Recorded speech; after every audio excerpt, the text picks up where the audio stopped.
This episode is brought to you by Lone Wolf Paintball. They are an amazing online supplier and have been around since the beginning of the game as Michigan's premier paintball field and paintball supplier since 1987. They are rapidly expanding into the online retail space and supplying everything you need to be the best paintball player you can be. They have got it all. Head over to lonewolfpaintball.com and shop all of your favorite brands. And they also boast amazing customer service and will have this out to you with same-day shipping, which is amazing. It's always nice to know that your stuff is on its way immediately so you can start to use it that very next weekend of play. Check out their YouTube, Lone Wolf Paintball, and their Instagram @LoneWolfPB, and stay up to date with all of their deals and sales. Play the Game podcast is immensely honored to have them on board, and we cannot wait for you guys to check out lonewolfpaintball.com and become a part of their community. Today's episode of PTG is brought to you by the one and only Trans Labs that brought the world two amazing products. First off, Transfuse, which is a hydration multiplier, and most recently they just dropped Transcend, which is a nootropic energy formula. No matter what you use, when you choose Trans Labs, you are going to be boosted and you are going to be ready to charge the paintball field and win out there. With Transfuse, that is a premium rapid hydration multiplier and immunity fortifying formula scientifically designed to replenish you at the cellular level. And they use all natural ingredients in this product. We've got zinc, we've got vitamin B6, we've got vitamin C, sodium, potassium, choline, and it is an amazing way to make sure that you're hydrated and prepared to play top level paintball.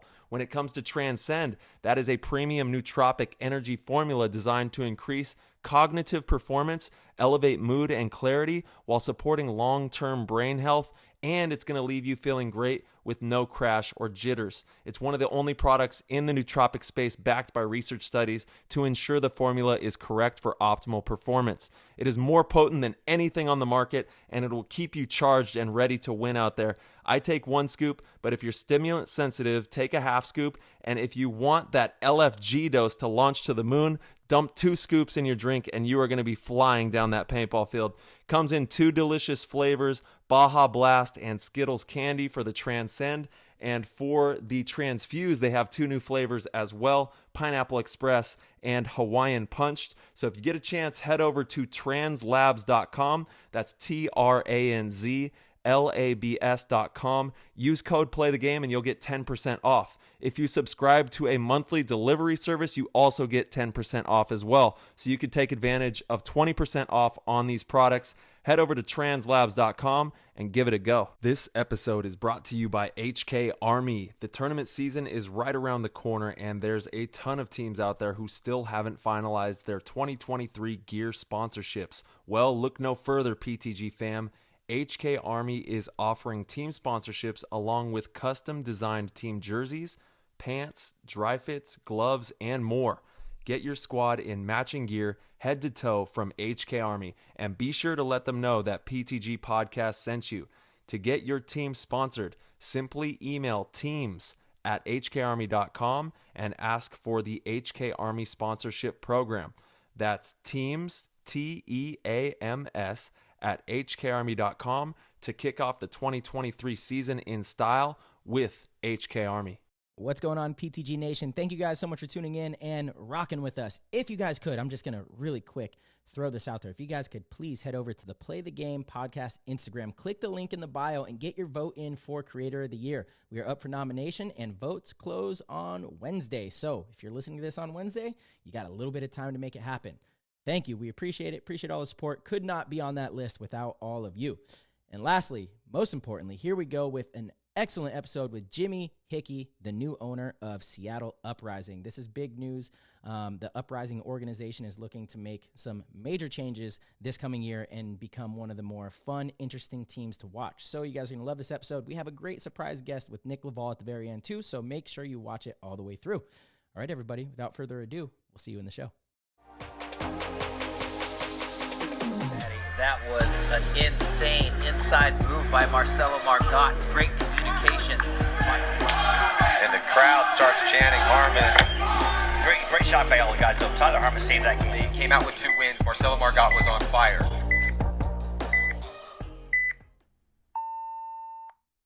PTG Nation, we got him. It's Jimmy Hickey on the show, the Northwest legend, the godfather of the game up there. And we are so happy to Northwest have you on the legend. show, dude. Let's go. How you doing, bro? Oh man, I'm golden and I'm really excited to be here. So thank you guys both for having me. Dude, thank you. And you are the new owner of Portland Uprising. That's pretty crazy news. Yeah, well, I like to call it Portland Uprising. We still go by Seattle. I'm the only Portland guy on the team. Right, Seattle. I still call it Portland Uprising, but yeah, I debated about bringing it back to Portland, but most of the boys are still in Seattle. So yeah, I think there's a hefty fee to change that as well now. yeah, I mean, I would pay that in a heartbeat. I love my Really? city, but, yeah, I just Portland, I'm bringing a lot of changes to the team already for the guys, and I'll let them keep Seattle for this year. Yeah. Dude, Nice. that's amazing. And congratulations. Some big changes on the way. I know that you're a very hardworking man. And you also are owner of Findlay Hats, which is an extremely successful hat company that you created. And I'd love to pick your brain on that. How did that all come to fruition?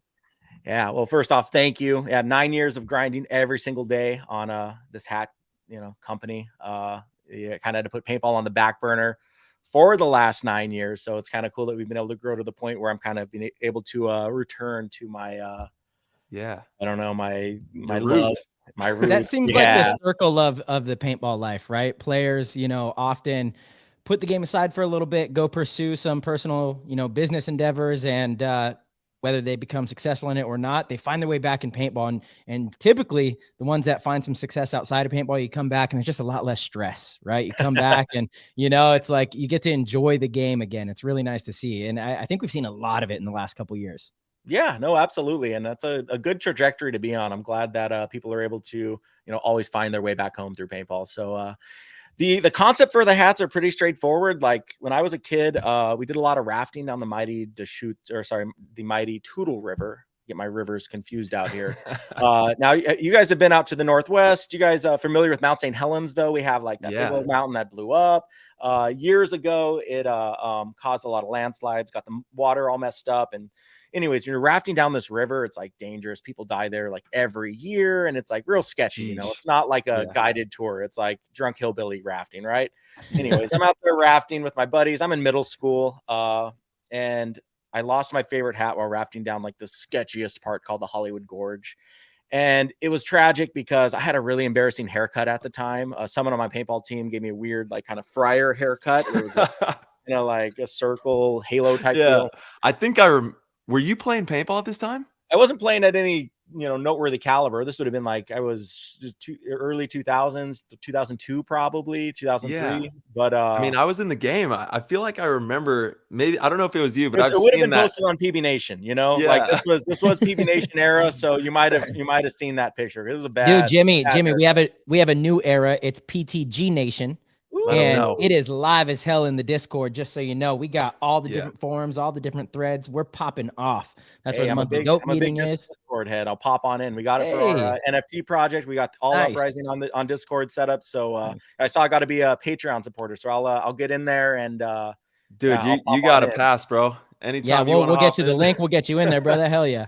Yeah, awesome. That's cool. That's awesome. I love the community that Discord and just groups in general can bring, because it's definitely a whole new element that PB Nation had that back in the day, but it was not to the level of what these Discords can be and what Facebook groups and stuff. Like it's definitely so. Yeah, no, I'm stoked to see the was that PTG Nation? PTG Nation, that's what we call it. Dude, I love it. The PB Nation could be a little toxic. It's like those Facebook forums, they can be pretty toxic at times. I'm like, I don't know. The Discord's amazing. It's like a family, like a big family, big group of individuals that love paintball and do a great job of supporting each other, And it's like we actually get a lot of great insight from people from the Discord about who to have on the show, ideas for the show. Like it's really fantastic, and there's it's just community building, right? And that's essentially that's the best thing to do. Yeah, no, absolutely. I mean, the questions from there too, like that's huge. Like it's awesome getting, the inside scoop. I know, I feel like one of them had a pretty good stump Tom Cole with a question. Yeah, they're smart. They're smart. I think Tom even said that. He's like, you got some smart people in there. Like, we sure do. Yeah, get a nice mix of all walks of life on the internet. And speaking of it, that's the beauty of it all, and the Discord has some awesome questions for you tonight as well. So we'll hop into those. here in a little bit. And for everybody that's tuning in on the YouTube, you got to peep the backdrop on my man's background here. He's got the foggy hills in the back. What do we got going on back there? Oh man, we got some cacti. There we go. Cacti, camera, Angel IR3 cut and carved. What? Pull that out. We got to see that. What? That's dope. Cut and carved Angel. No. Got a little sword grip on there. So I had this. Dude, that's my gun. On my wall, right? That's the gun. I had one of those. Did it shoot well for you? It was like 50. It didn't, right? It probably didn't. But it looked really cool, right? Yeah, I love this. Dude, that thing is sick. That wow. I had one of these on my wall, right? As a he tosses it back there, huck it. I had one on my wall as a kid, like a picture of it from, Paintball to Extremes or one of the old magazines. And so it's been cool to finally, in my older years, being able to acquire some cool old paintball guns and slowly add to the collection. Yes, and that being one of my favorites from that whole lineup. So, dude, you have a blue one just like that? I did when I was a kid. When I was like 12, and that was like a couple years into the game. I started when I was 10 or 11. And I had an ice blue one just like that. The ice blue looks so good. Yeah, that's fresh. That looks really tight. Jimmy, though, you were getting into the idea of Finley Hats. We were talking about your hair, and then we went on a tangent with PB Nation, and as we do on the show, there'll be quite a few tangents. All good though. But yeah, I want to hear where the inspiration came from. This hat. You're White River rafting. Hat flies off the head. So I'm in backwoods Washington, and people don't take too kindly to no fancy haircuts. And I got made fun of a lot, and it was just not a comfortable rest of my rafting trip with my weird haircut and my missing hat. And plus, I just feel naked without a hat on my head, right? Like this hat's on my head from sun up to sundown. It's been that way for many moons. I'm a big hat but I had to spend the rest of the day without my hat on, and it sucked. So the next time I went rafting, I didn't want to lose my favorite hat. So I took a pocket knife and cut some little holes in the side of it, and then took my shoelaces out of my shoe and made my first, this is a random sample one of my employees made, or one of our team members here made, but I made my first hat that basically could lace up using the shoelaces from my shoes. And I strapped up, and I did not lose my hat when rafting that day. It had laces. Dude, I'm ashamed. I'm ashamed to say, Jimmy, that I didn't realize that was the function of those. I was always like, yeah, it looks cool. I love the string up there. It's unique. I didn't realize that was the function. For all the listeners, head over to the YouTube and check this out. That is really dope. Thank you. It's my invention. It's funny because you live a busy life, right? You got to take time to dive in on little minute details like that, because it looks great just by itself on the top of the hat, but it does actually serve the function to keep your hat on your head when you're out having good times. So I wore that hat, didn't lose it while I was rafting, and every time I wore that hat out on the water, my friends would always be like, man, that hat's so sick. Where'd you get it? And I was like, I made it myself. And they said, well, if you make one, I'll buy one. Fast forward like 10 years later, I made more. And yes, you did. What a brilliant idea. I'm embarrassed that I didn't realize the function of that, because I've obviously known your brand for a long time. I've seen the hats all around, and I'm a big hat guy, wear a hat all the time. It's rare that I do my hair, have the hair flowing. Love hats, but it's like, small example that the first one that comes to mind, when I go to New York, we take a ferry, from Long Island over to Connecticut for practice. And we're like outside on the ferry, and my hat's like flying off, and it's so you kind of got to take the hat off. And it's like, it's a frustrating thing when it's windy, or if you're, on a boat or on doing anything to where you could lose your hat, that is brilliant. Heck yeah. And so we're from the Northwest, right? So a big piece of it is like one, out on the water or on the river, but two, up on the mountain, spring snowboarding. It's not really beanie season, but still something to protect your eyes from the sun. So you guys were crushing our patented stampede lace. Bro, that is like inventing, counting, baby. Yeah, that's better than the paperclip. You're gonna be a billionaire, dude. You're gonna be a billionaire. Is that something that's patent? Yeah, so we got a patent on it. It was a long, tedious process. It was a lot of money and a lot of back and forth. But we did get a patent for it, so no one can hang with us. And good for you, man. Heck yeah. That's tremendous. Yeah, I remember. Yeah, huge congrats. I remember when this all dropped, and I think I was actually one of the very first people rocking one of your early hats. I've been rocking Finlay for a while. Tyler's an OG. Everyone knows that. Absolutely. Damn, dude. It's crazy to see 9 years later, from that point where you started that, full circle, now you're owning a professional paintball team. How does that feel? little surreal, little intense, good, very good. And it's cool because, honestly, when I made the announcement or when I kind of made the decision, it was a pretty like intense move. Like I'm really busy with hat stuff, and Yeah. my love for paintball is, like I said, we've kind of been on the sidelines for years. And it was like, am I about to turn that, that back on? Am I ready to really dive back in and put everything I got into it? Because I'm not going to half-ass it. I want to, if I'm doing it right. Yeah. And so it was a really like spooky commitment to kind of dive in. But I'm a big fan of sensory deprivation. My roommate and I bought a float tank, and so we have a float tank in our dining room, and spent a lot of time in there. And basically, when I thought on it and floated on it, all roads led to it being a good move. And you guys know firsthand all the amazing experiences and people and challenges and all the things that like make life enjoyable. The road of paintball, kind of, you visit them on the road.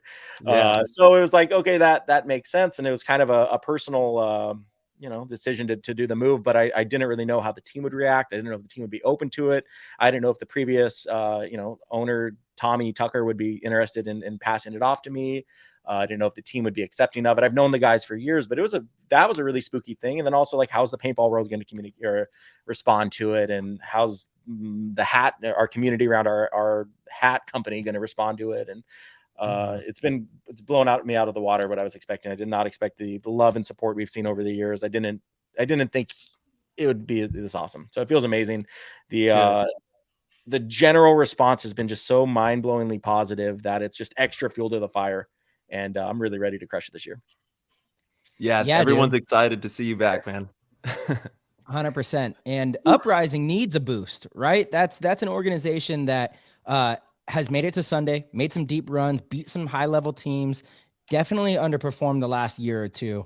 And as a fan, it's always a team that I find myself rooting for, especially when, Uprising's playing against, certain teams. Maybe we need to knock them out. I'm like, Uprising has this because you guys have been capable of it so many times, but the team has lacked consistency. So you coming into this, first of all, have you been keeping up over the last 9 years? Like, do you watch all of the games? Do you watch Uprising play? Are you still that involved in that regard? Yeah. So I try to get out to an event or two a season. When it was in Vegas, it was really easy to get to. And then I would try to make Cup. Yeah. So I'd say I averaged 1 or 2 events a season over the last 9 years. So I'm in touch. I'm out to a few practices throughout the season as well. I've been loosely connected to everything and helping out with things where I can. Like I said, a lot of the dudes are my friends. So like we stay in touch through, that side of things. So yeah, I've been aware of it, and I've been aware of some of the glaring issues that I saw and opportunities to really just improve from, not just on the field, but off the field, and building the team up and building the brand and the relationships. And, my main focus at Finley is marketing, and there's just giant opportunity for the brand for the brand of Uprising. That was just a huge stone that was left unturned that can lead to a lot of good doors, So Certainly. yeah, what was cool is the team meeting that we announced, me taking over. We announced also new captains for the team, and because Tommy's also taking a step back from that. And is he going to be playing still? He will be playing. He actually is going to be missing the first event. He's been getting more into MMA, and he's got his first fight the same weekend as the opening event. So he's out there doing some really cool stuff. And side note, huge. I wouldn't be here without Tommy on this side of things. So a lot of credit for what he's done over the years, and I'm super stoked and appreciative for that. But it was cool because in that meeting, the team was like, guys, we can't be another, bottom of the barrel team. We can't do what we've been doing. We need some type of change. We need to really, do something different. And I was taking notes while they were making that little speech. And then I used that exact language. Like, hey guys, here's what's up. We're not going to be a bottom of the barrel team because that's the change. And I had just a great, presentation, like bam, bam, bam. We're doing this and that and that. Yeah. And it was a really, you're like, man, you hear what he's talking about? Yeah, he's spot on. So what it was really cool. What are some of the big things you think the organization needs to do better to get back on track and become a, deep contender? Yeah.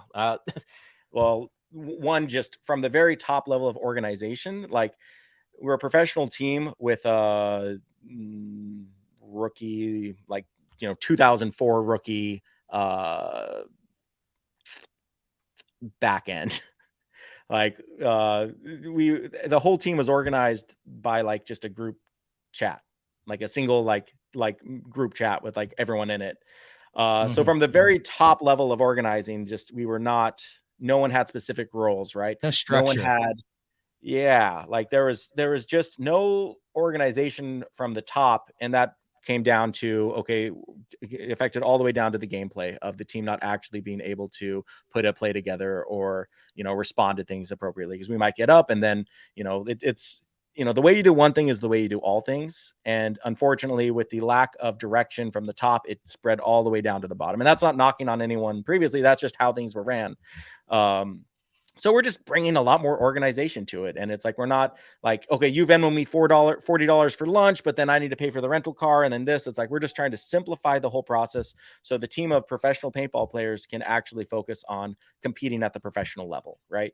And that's been a huge piece of the puzzle that's just been missing for ages. Is it's, these guys are worrying about every little thing. And, oh wait, what time are you picking me up from the airport? I'm stuck here for 2 hours. Like, like you can't play at your best if you're dealing with all that little garbage behind the scenes. And that's a huge piece that we're bringing to the puzzle, is just simply that.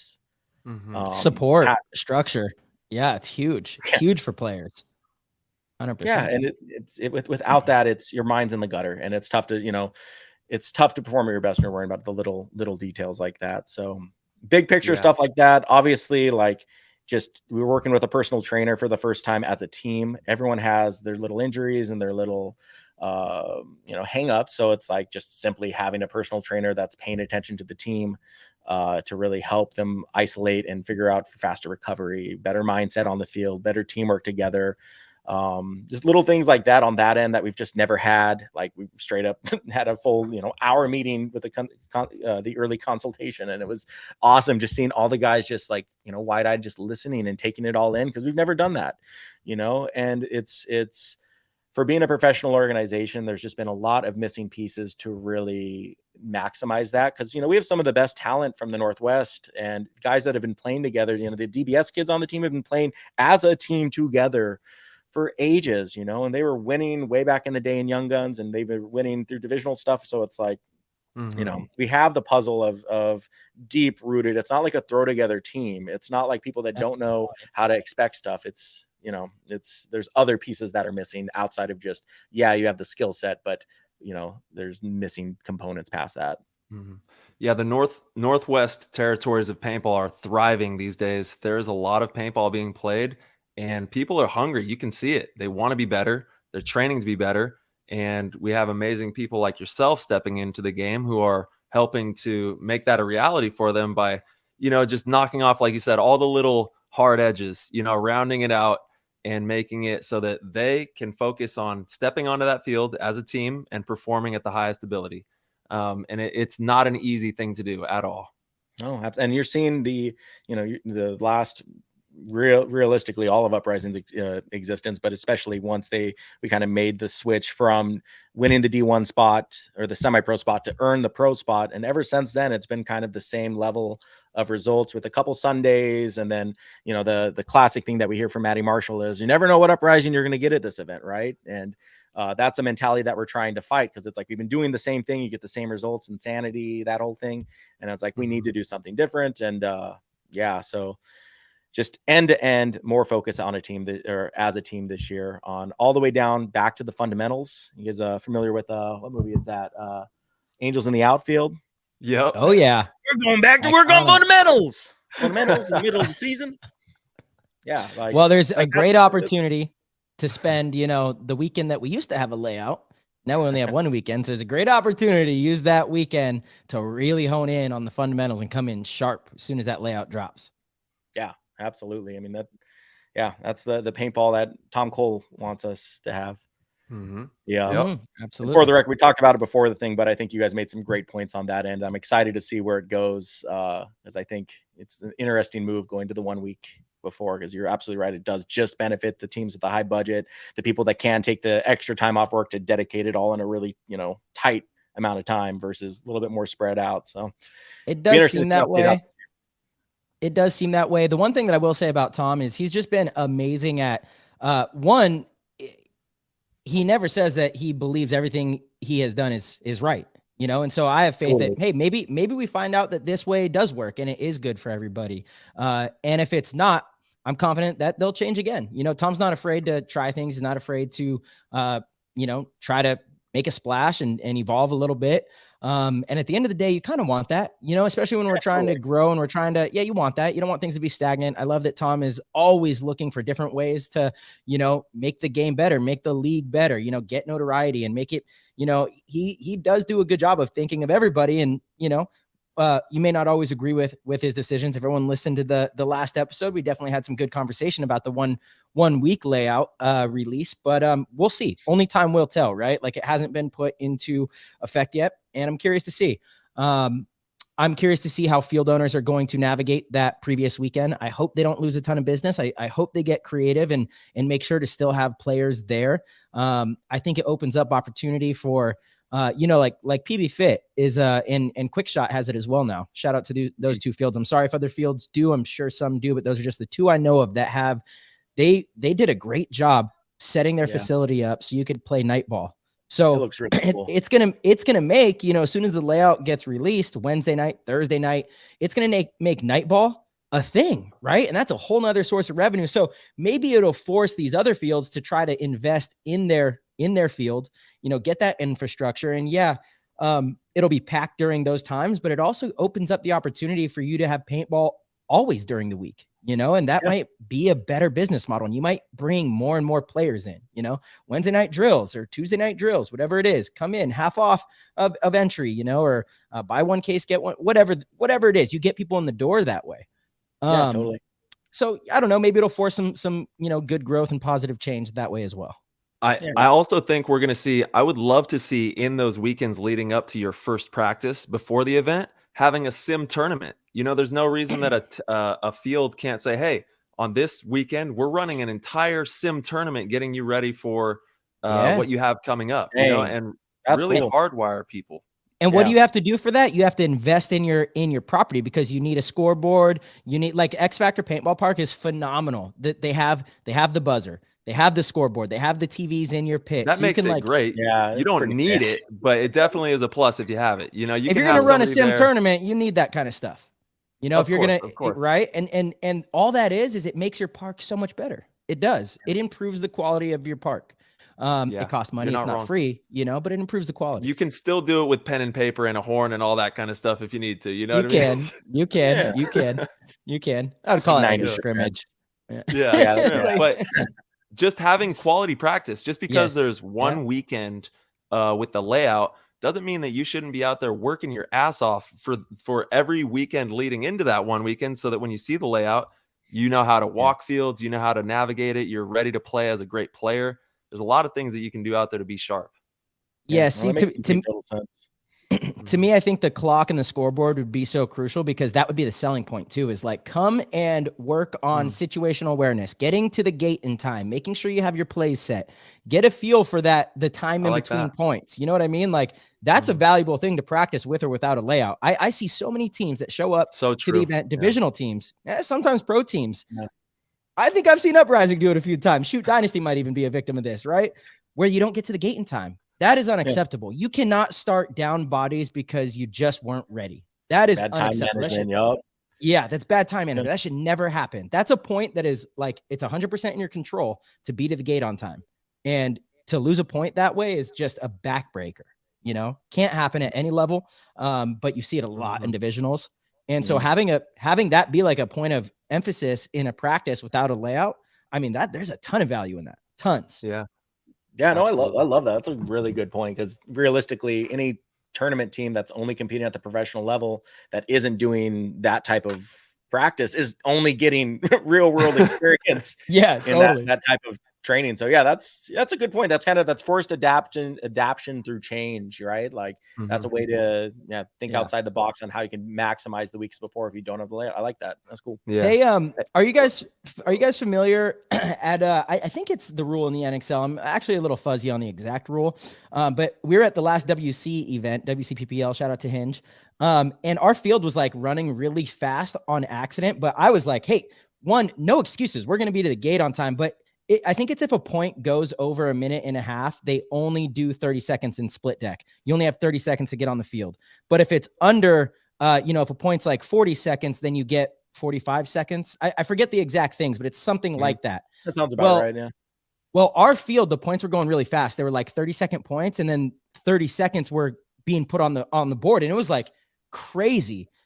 The team we were playing against started down bodies twice. Our team was still there, every single time on the gate, ready to go. But it was like, hold on, something's wrong. And come to find out, there was an issue with the scoreboard. They were starting the games a little too early on accident.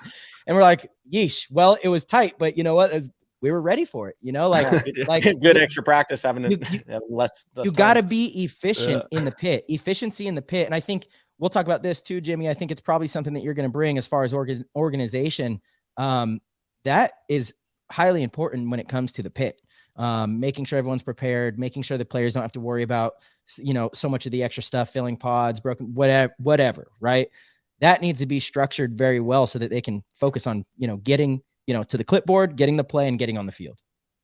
Yeah, 100%. You guys, on the topic of that, this is right when I was getting out of the sport, making the pits NASCAR efficient. My company before Tyler, you knew what I'm talking about here. My company before Finley Hats was JH Custom. We were making pod counters, and the whole point of it was you attach numbers to your pack, lets your pit crew know how many pods you need, so you don't have to talk to your pit crew. Because if you sit in the pits all day, at least for I'm sure with you guys, they know exactly what you need. But for a lot of if you we have random people help us in the pits half the time. Yeah. Every single point. How many do you need? Oh, do you want them up or down? And it's like, so I made a little attachment to your pack so you didn't have to communicate with your pit crew at all, at least for how many pods you need. Little did you know, little did you know, HK Army just dropped that. No, I'm just joking, but they are now. Wait, aren't there numbers on the HK pack? What are those for? There's I don't know about the HK pack, but there is a pack that has numbers on it that I think are now that have evolved to that. Yeah, some Jake Stewart actually from HK sent me the link to it because there is someone that's so similar idea, but that's the whole point of it. Keeps it simple. Talk about little efficiencies right. And I need you to fill up my C2. My C2 is empty. Can you get the N4? N4. Yeah. I don't know that the pack with the numbers on it. Boom, boom, boom. Yeah. But that issue with that product was selling a bunch of little things like that size. It's tough to scale at $2 a piece. Yeah. So fun concept, but difficult execution. Not enough players. Maybe this year it'll make a return. Made sense. Worked for the few events we used them. Yeah, I could see that really doing well for the divisionals where you get, like you said, help from everywhere, from maybe people you're just meeting. And and they can just, you're like, look at my pack. It has an arrow up and it says 6 on it. I need 6 pods up, or whatever it is that you're looking to get. It's a cool concept, and I could see it actually having some weight. Yeah, right. Yeah, got a bunch of little ones that I'm excited to kind of pop throughout the season. We've been working on a few little things on that end. Another piece. Oh, I have it right here. Talk about pit crew efficiency. I'm ready for this life, man. So straight up, when in the pits, opening the boxes and opening the bags. It's a little safety razor situation here. Safety box opener just makes opening bags and boxes just so much easier, right? Just little things like that. Save an extra 10 seconds or 3 seconds of care. Dude, you're speaking my language. It's that's what I talk about. I'm like, look, if we save 3 seconds here, 3 seconds here, 4 seconds there, 8 seconds here, 2 seconds here, guess what? That's it. Almost 20 seconds. That's the difference between getting to the gate and not. That's the difference between not filling up your air and not. 2 seconds is the difference. So it's trimming the fat in all those spots. That's it right there. I love it. I love that you said that. Heck yeah. No, it's huge. And it's slept on, right? It's, people are thinking big picture, big strategy stuff, big things. Right. And obviously there's importance in that, but there's also lots of little 1% differences can, add up. The big picture doesn't come together without the little things, period. The big picture is just a bunch of little things. That's it. That's absolutely right. And we're Uprising's a team that's been missing the little things for years. Yeah. And I know they're excited, dude. Yeah. It's a team that's low. Sorry, go ahead, Jimmy. No, you had some cool stuff to sound about to say. I was just gonna say it's a team that's loaded with talent. Always has been. all the players can play so many different spots. Fundamentally, the team's always been very good, right? In just my opinion, for whatever it's worth, the downside of Uprising has been their like organizational type of skills. I agree with you fully on that. Whether it comes down to practices, we've tried to set up practices with them in the past, and it's always been kind of difficult. Whether it comes down to funding or whatnot, like it seems like they kind of hold themselves back in many areas. And if somebody just would step in and kind of take over that ship, the talent's there. The players are great athletes, fundamentally incredible. That's like when Uprising goes on a run, they're usually shooting a few bodies off the break because they're fundamentally sound. They're really good at gunfighting. They're aggressive. It's decision-making and then just kind of the chaos. They make a lot of the rookie mistakes because, well, I'm not going to say why because I don't know why, right? But it seems that it's a lack of organization. That would make sense, Yeah. And so I think this is a huge step for Uprising. Like I said at the beginning of the show, I'm really excited. Are you guys planning on making any changes to the roster? Right now, not any major changes to it. We're Aaron Amrod. We've talked about the players, but Aaron has an amazing, high paintball IQ, and that's something I'm not bringing to the table, right? Yeah. Like when I played, I was a front center guy, and I just kind of would go die. Dave Baines described it as all gas, no brakes when he cut me from a tryout for DMG. But that's always cut from a tryout. I wasn't really trying to get. I wasn't trying to get on. Yeah, right. I wasn't trying. It was my first year on Uprising, and I wasn't trying to get on DMG. I was just trying to get a free weekend to play. So, but yeah, we played three. We played 3 1-on-1s, and I bunkered 2 of the 3. Won 1, tied 1, lost 1, and then I was cut. All gas, no brakes. Anyways, I don't have a high paintball IQ. I've never claimed to be, and that's where AO comes into play. Aaron Amrod, he's our coach, and he's amazing on that end of things. And I'm really excited to really unleash it where he can just focus on how can he be the best coach he can be. I've known the dude for years. We've traveled all over together, and he's been the coach for a while, but hasn't had the tools to really do it all. So anyways, stoked to have him on board. But no major changes to it. There's a few little minor things. Obviously, like we're missing Tommy for the first event because he's an MMA event. So little things where we might need like some possible fillers from our old backlog of guys, or no major changes on that end.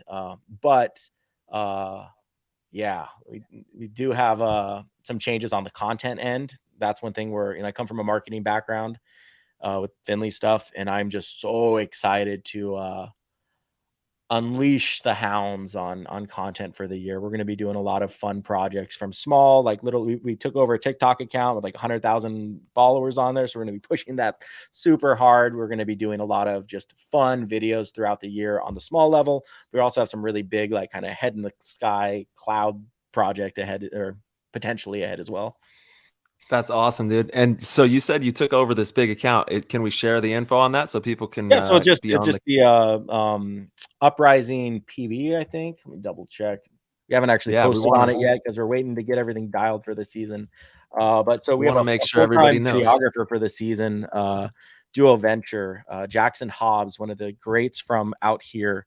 He's doing video work for us. We basically just kind of commandeered his account because he's going to be creating stuff for us all year, and he's done filming anything but us basically for paintball stuff. So we're going to be, I think it's just Uprising PB. There we go. Yeah. Oh, sorry. Uprising Paintball, TikTok Uprising Paintball. So be on the lookout for content from them. And the Dorfster in PTG Nation was kind of alluding to this in the question. You answered some of it in regards to coaching and players, but he was just wondering, he would love to ask your opinion on what is the best way to bring your team to that next level in order to make winning at an NXL tournament a reality for you guys? I've won an NXL event. I guess it was a PSP event, 10-man open. So I can answer that question, right? Like I wasn't playing when we won in D1 stuff, but I guess. Yeah, that question's above my pay grade. Like I can answer that, but it's not going to be anything special. It's like have a good group of guys, try your best, work hard, be better than the other guys, believe in your team. I mean, work on the fundamentals, iron the little details. I mean, that's all pretty generic info, but it's generic and simple because it's true. Yeah, I mean, for the people in this chat, you know, I'm the least experience with winning NXL, so hopefully that sound right. Am I on the right track, guys? Kinda. You alluded to it a little bit earlier when you said it's all about the little pieces, right? Mm-hmm. So your guys need to arrive in the moment and get those little pieces. If they don't, then they're not going to win. And whatever it takes for them to get those little pieces is what they need to do. And it might be something they've never thought of or done before, but that's what it's going to take in order to attain those, right? If you don't have something, there's probably a reason that you don't have it. You haven't thought about it. You haven't properly processed how to have it. You can't have something without really diving in and owning it, right? You have to see it on a metaphysical level and bring it into reality. So if you're going to get that NXL win, you guys are going to have to get those little pieces, and it's going to be a lot of trial and error, a lot of lumps, but through all that, you know, it's going to start to become a reality if you really dig in. Yeah, I'm writing that down. That's a master class of an answer. So thank you for that. Yeah. I mean, I'm not coming in here pretending that I'm a great winner of paintball stuff. So, you know, I'm learning a lot through you guys through all this too. So luckily that's, you know, the coaching's not my forte, and that's still, you know, AO. I can bring this and help lead in other ways, but you know, the actual team dynamic on that end is purely on them. So I'm going to write this down and bring it, send it. Yeah. Review this and memorize it. The biggest thing that I would say to start with is making sure you guys set up quality practices.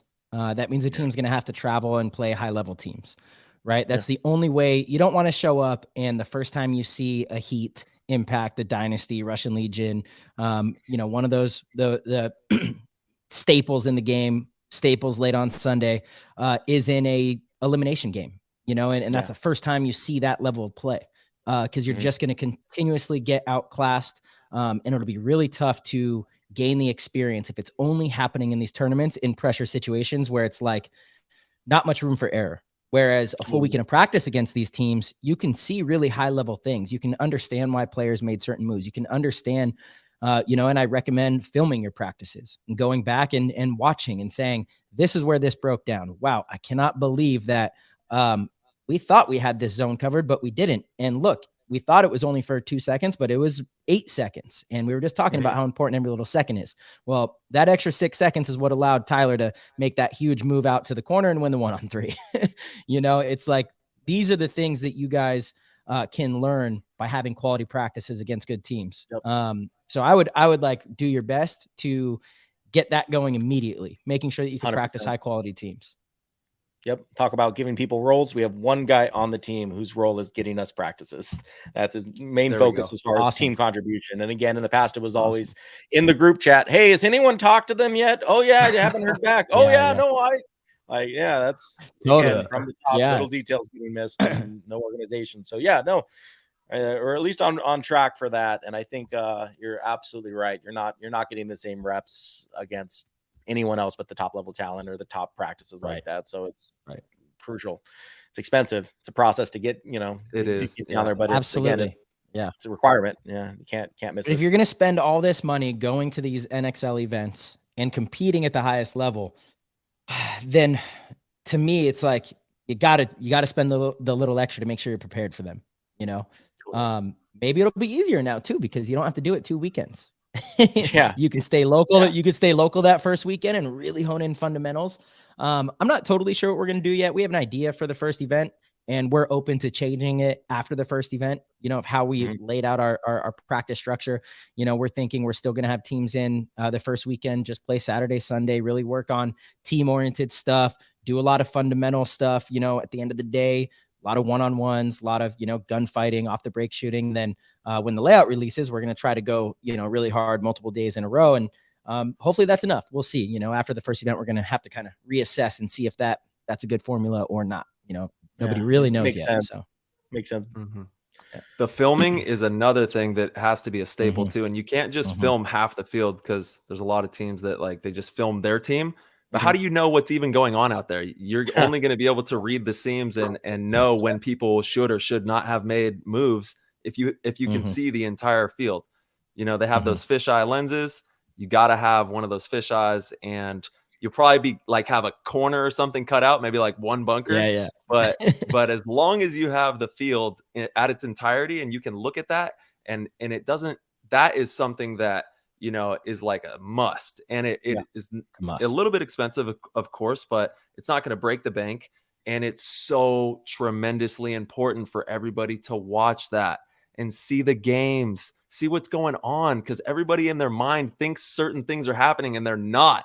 It's just like not the way it's actually going out there. So to have a reality check, we talk about this all the time. Like, I have my vocalized thoughts, I have what I think, and then I try to have a third point of perspective too, something that's like a watcher, right? Something watching what I'm doing and seeing it from that aspect. Once you add that to your paintball game, your entire game for the team and the players changes, because you start to see the gun battles, you start to see the transitions, the decisions, the communication, the awareness, everything unfolds right before your eyes. That previously was like an X factor. You had no clue what was going on. So just doing that one thing, I think, can be just tremendous for any, and that's for all teams out there listening. Take importance in getting a fisheye, setting it up somehow, watching paintball, because it's really a game changer. This is fascinating. I'm with pretty high confidence that we've never actually filmed the full practice or much of one at all. We did a scrimmage years ago where we did a Facebook Live, and that's the depth of that's the depth. And then we talk about the practice, but there's no visual, there's no that's common. Yeah.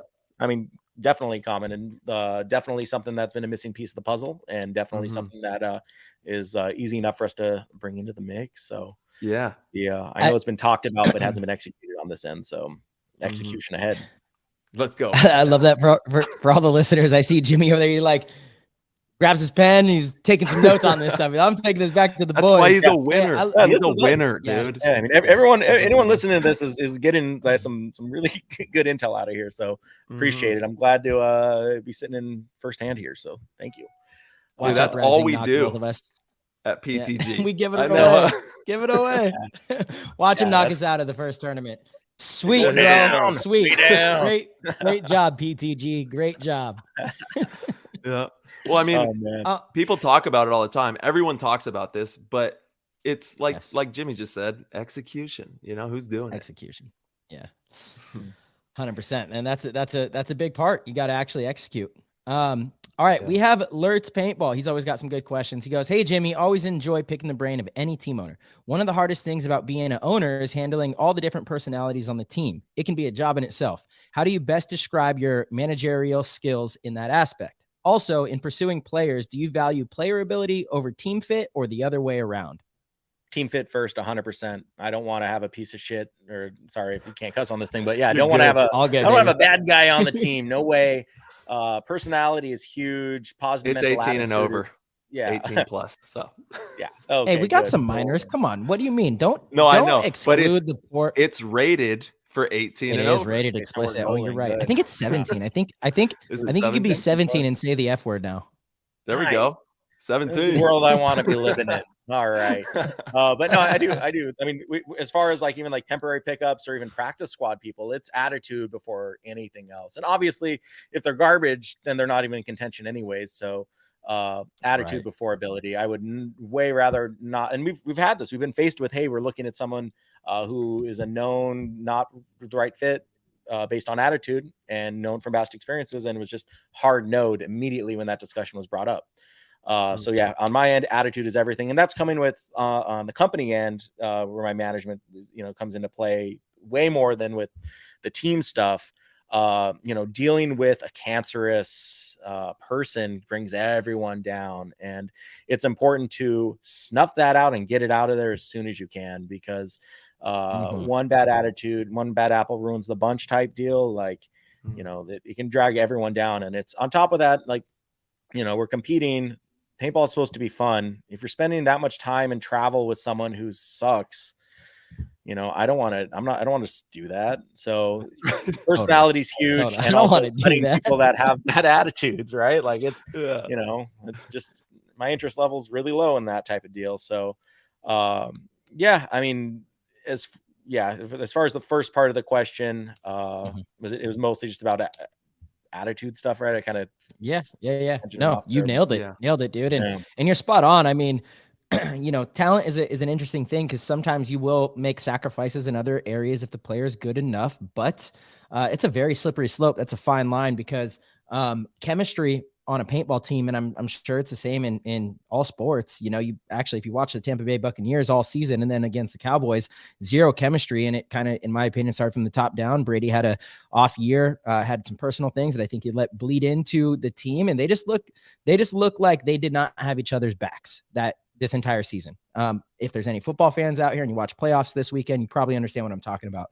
Paintball is especially like that. We're not here making millions of dollars. We're here because we choose to be. Often teams and players are not even getting paid. Teams and players at the pro level are still paying to show up to these things. So you have to enjoy it. And if you have one player on the team that is just going against the grain of everything the team wants to do, the chemistry is going to be messed up. But if everybody's on the same page and everybody's in sync and you believe in each other and you want to be there with one another, that gives you some extra kind of superpower out on that field. It truly does. The communication flows a little better. You get over mistakes quicker. You don't harp on things. You find ways to win. It is such an important part of a team dynamic. Totally. I mean, there's also something to be said about your feelings towards someone on the field. Like when I'd be up in the center 50 and I would hear one of my closest friends behind me, there's no better feeling than just okay, I'm on you. There's a good feeling when someone you really trust is behind you and there's nothing but good thoughts you think of that person versus I hate that guy's voice. There's something to be said there. It totally. You're right. You know what that is?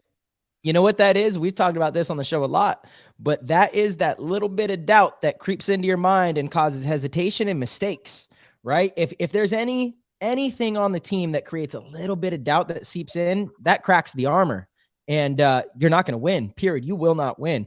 If one of the players is out late or doesn't show up to a practice or, does something that, essentially puts himself above the team and is still getting play time, the players are going to feel some type of way about that. It's going to be deeply rooted in their mind. Like, oh man, I know Tyler was ripping it until 5 a.m. I know Tyler would never do that. Sorry to use your name here, but it's like, you're going to have some I was sort in of my 20s, feeling you know about what I'm saying? Early 20s. We moved on from that. Dude, Ty, how crazy is that picture of you and I at Huntington Beach when we played on Explicit 2012? There's this picture they just posted in the Discord. Oh, we were bad bubbas, but living our best lives back then. That was amazing, dude. We had Chris Lasoya on the team. What do you want? Oh, yeah. Oof, that's so true. Dude, what do you want? Run it back. Let's run it back. That was so much fun. And major love to Chris, dude. Explicit, we showed out. Yeah. It was in Chicago. It was kind of like a crazy team that we put together, but it was fun. Yeah, it was fun. Damn, I know. We were so close to it. That's really cool. Yes. Absolutely. Yeah, that's your style. That's your style. That's my guy. He was at a 10-man event. It was a 7 or 10-man neck event 2 years ago, and I was so bummed we didn't get to play against him because I had my move down. I was studying him. He was the only player on the team I was studying, and I was just so ready to be really sneaky and get him, but we didn't play each other. And anyways, that's cool. You guys got a ghost. Play with him. Straight up. I'm gonna have to post up the photo of that trip you guys made up to Canada. I think both of you were there for, right? Yeah.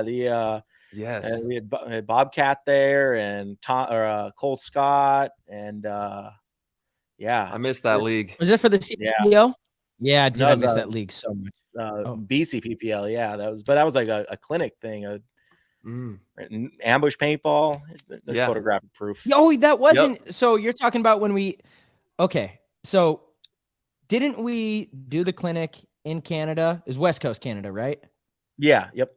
And then we went back to your guys' team house in Washington. In Portland. Right? Okay. Yeah. I remember. Okay. Yeah. That's right. Yeah. I remember that trip. What an epic trip. Yeah, that was fun. You have photos from that? Yeah. I'll find you got to share these. Discord. Absolutely. Nice. You had to go and develop that film. You know what I mean? It was a different day back then. You had a roll of film. Kids, you would take the roll of film, and have to have that developed. Yeah, it was in the snow too. Yeah, both ways. It's funny. Yeah. Good times. Good times. Always. Ty, you got some of these Discord questions? Yeah, I have a personal question. I want to know, where did Yeah. the name for the hat company come from? Finley. Ooh, nice. This is a great one. Yeah. It's my middle name. We had to commemorate my grandpa. He was like Whoa. on his deathbed, kind of right around the time we were looking for names for the company. It was like we didn't really have any other good options. Nothing really super stood out as a name. And I like the way that the F and the Y kind of fit together. It has the nice level of like, people don't know exactly how to pronounce it. Is it Findlay? Is it Findlay? Is it Findlay? It is Findlay, according to my grandma. Passed away a little bit ago, lady. Jimmy but Finley. What a great name. yeah, Jimmy Finley Jimmy Hickey, right? Finley. I got the triple Yeah. Y. Ooh. Although really my name's James, but who's paying attention and gets in the way of the triple Y. Anyways, yeah, It's that's Jimmy. where the name comes from. Yeah, Jimmy. Yeah. So that's the name. Finley I love Hats, it. baby. So let it be known. Yeah. Finley for everybody. Yeah. Yeah. Love Yeah, that. but here's the deal. If someone mispronounces it, we don't go out of our way to correct it unless they call it Findlay or Findlaw, which we've had. That's a stretch. We sponsored an event and they were calling us like, just like, I don't know if they were messing with us, but yeah, it was way yeah. Anywho, Findlay. Yeah. Huh. yeah. All right. Interesting. Jimmy, what are some goals you personally have for Uprising this year? What would at the end of the season, as far as rankings and how looking back, what would you consider a successful year this year, your first year taking over the team? I'm going to make a bold piece of this. So before I answer that, Uprising used to be the coolest team in the Northwest, and they were a movement, right? They were kind of similar to HK Army. Early PB Nation days, people had like PB Nation had Uprising in their avatars, and like it was this really cool underground grassroots team that was badass. And I don't know if they made it on your radar, but they were really cool. Yeah. And I came to know those guys over the years. Yeah, straight up. And like they went to the fields, and it was like just a presence when those guys were there. And it was just so cool that they were there. They gave away free gear, and they were just the coolest guys in the sport as far as I was concerned. And they were doing it for the love of the game. They quit their like fancy sponsored teams to play on this like kind of cool grassroots team. And they wore spray painted jerseys and, the tiger stripe camo and all black against all these dudes that were wearing all these hyper colors and, looked like motocross riders. And these guys just looked like badasses. And it always stuck with me how much they stood out and how cool they looked and how much fun they were having and how much noise they made. So honestly, as far as like the end of the year standings, like fuck the standings, I'm not concerned about that. I want us to do well, obviously, but I want us to make some noise and have some fun and build this team to be the best team it can be. And wherever it falls in the standings is just a number. I want the boys to go out there and give it everything they got on the field. I want everyone to make a statement, and I want the sport of paintball to be like, damn, Uprising is cool. Damn, I feel inspired to go do something different. And run with that. So making some noise this season is how I'm going to be kind of leveling the success for the season, not the standings. I love it. So I take it that means that the super loud techno music in the pit before the game is still going to happen. That's still going to be a thing. Yeah, exactly. Are we going to add a boombox? Maybe add an extra boombox. Yeah, and we're taking it out on the field. Absolutely. Like we're making noise. We're having fun out there. Like I love it. We're gonna be coming out with bayonets. Like it. we're coming for you straight up. Like going for the throat. Oh man, it's gonna be a fun year. There's so much opportunity ahead on that end of things, and I know I'm looking forward to it. The guys are looking forward to it. We're really optimistic and ready for it. So yeah. That's what we love to see. I love it, man. Yeah, Jimmy, I love it. That does lead into one of the Discord questions, actually, from Osborne for this. He wants to know, Jimmy, do you see the ownership of a pro paintball team as a passion project or a business that you could make profitable? So that's an awesome way to look at it, because it's tough. It started as a passion project, and then as I realized about all the branding opportunities for at least to like break even, because it's very expensive to take over the financial responsibilities that we're trying to do. We're not a huge company. Like we're a small business. We have like 18 employees, which is maybe medium sized, but still like it's a huge undertaking for us to do this. So It's a passion project as far as I'm passionate about paintball. It's a passion project because I love to create. I am really, my mind's always going. There's no real off mode. I'm laying in bed. I'm thinking about ideas for the team. I'm thinking about ideas for my company. There's no off mode. So it's a passion project to be able to build something new and something different. But then as far as like a business situation, like I don't want to lose a bunch of money following my passion. I don't want to lose a bunch of money, having my boys play paintball for free, so there's definitely a business end of it where like it would be nice to recoup some costs. It'd be nice to make travel more affordable because we're able to sell Uprising related gear and merch. And on that side of things, we have so much fun stuff planned. We're doing some different jerseys that the pro paintball has never seen before. It's going to be, we're taking advantage of the stuff we have here in-house, and we're going to have a pretty cool look out there. It's going to be pretty sinister, and it's, like I said, going to be a little different. So we're going to try to obviously have some level of marketability to kind of recoup some of the heavy costs that are going into it. So it's a mix of both. It's a passion project, but I'm not trying to go out there and spend tens of thousands of dollars and be upside down on it because I wanted to follow that. It's mix of both. Dude, I'm so glad you're back in the game. I got really excited when you talk about making your own clothing and stuff for your team. I cannot wait to see this now. That's insane. That is that's what it's all about. You're a real creative person, and we can't wait to see that creativity unleash into the paintball world with the squad. And at any point in the early years, it was Portland Uprising. Yeah, no, it was Portland Uprising. And then here's the deal. We took on a lot of the DBS kids. They're from Seattle, and not my decision. I wasn't a decision maker at the time, but this is the inside stuff I was telling you guys about. We made the switch to Seattle because we thought we could ride the coattails of the Seattle Seahawks winning the Super Bowl.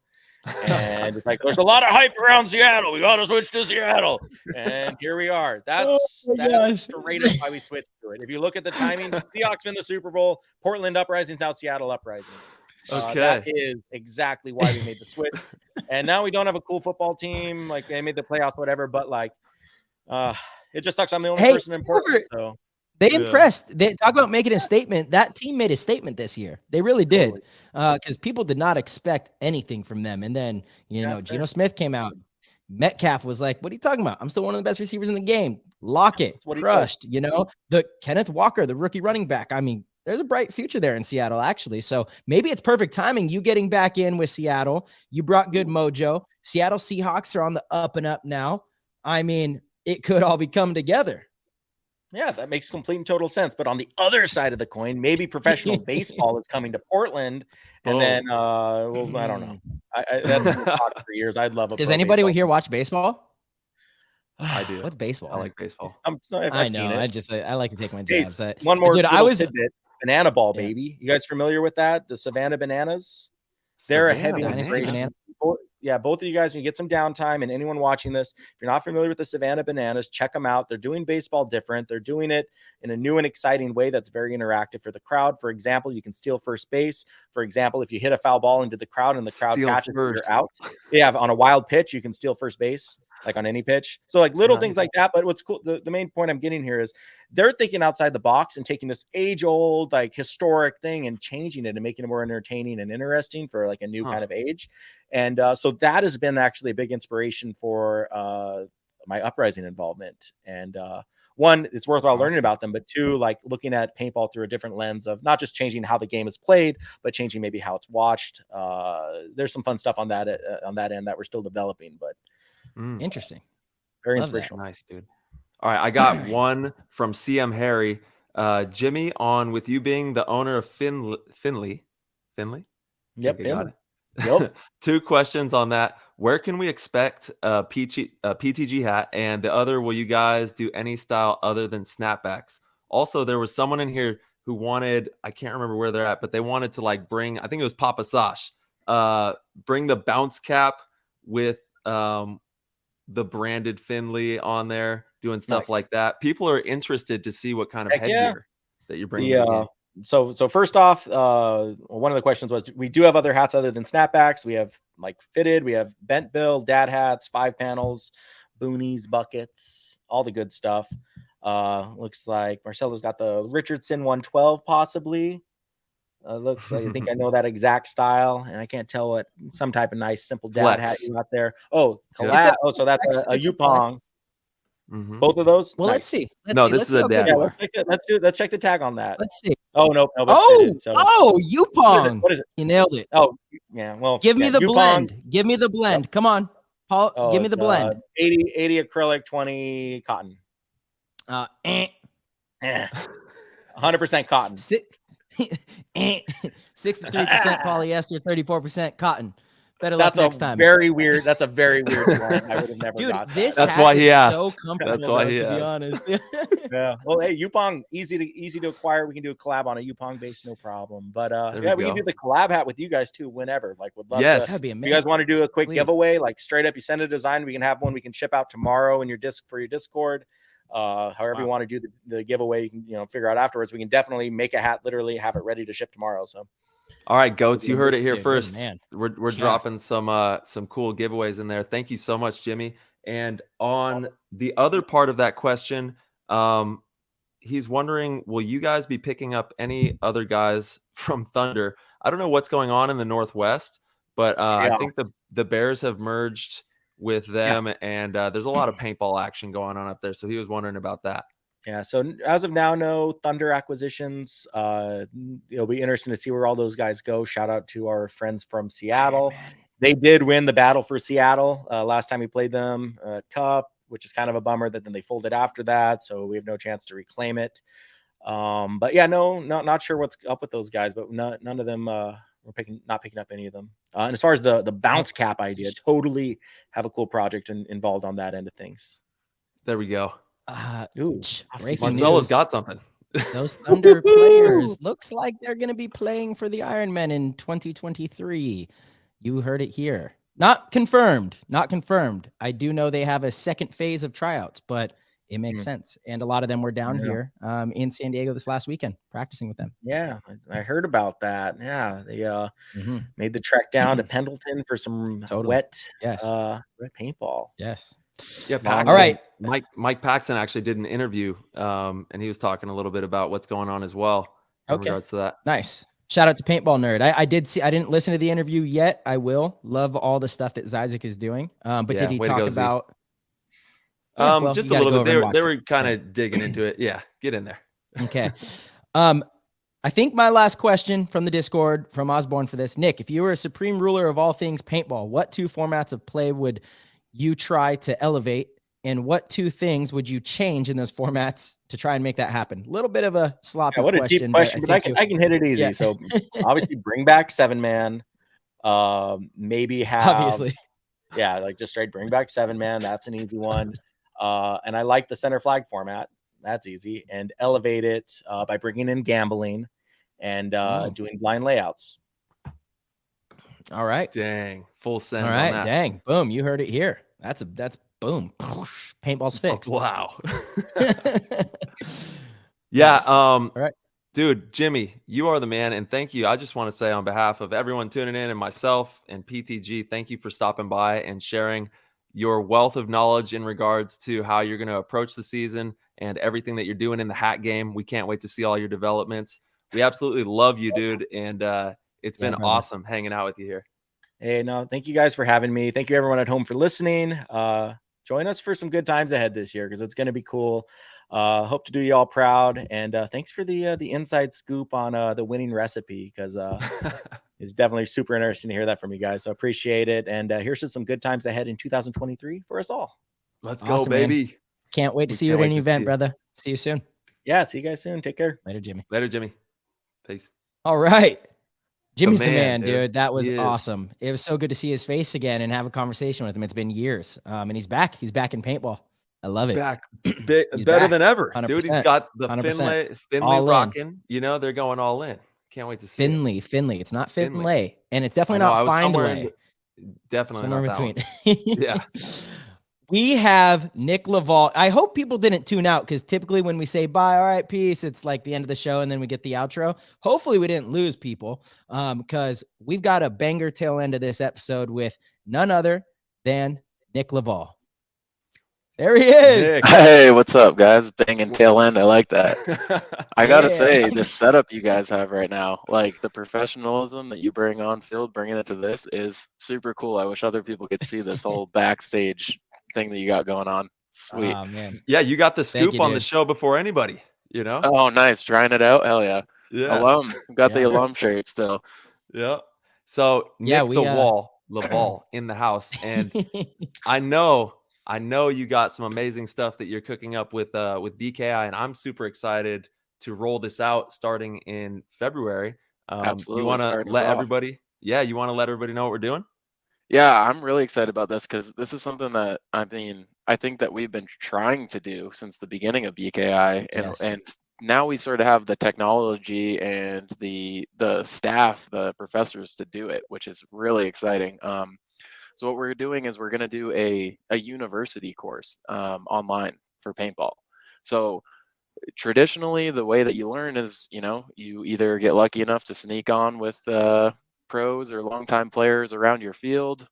You get some crazy opportunity to play with people, or you hire someone, a coach or a player, to come out and play with you. But we want to bring all of this knowledge right into your living room. And so the ability for BKI to have that university where we are going to have live classes with the professors. We have an entire curriculum, and you get quizzed and tested. And if you pass, then you get a credit, and you move all the way through, just like you would a regular university, all the way to a diploma. And so to be able to offer this to anyone who's interested in getting their game up, I mean, our real goal here is to separate I think traditionally the knowledge and the experience has been locked up.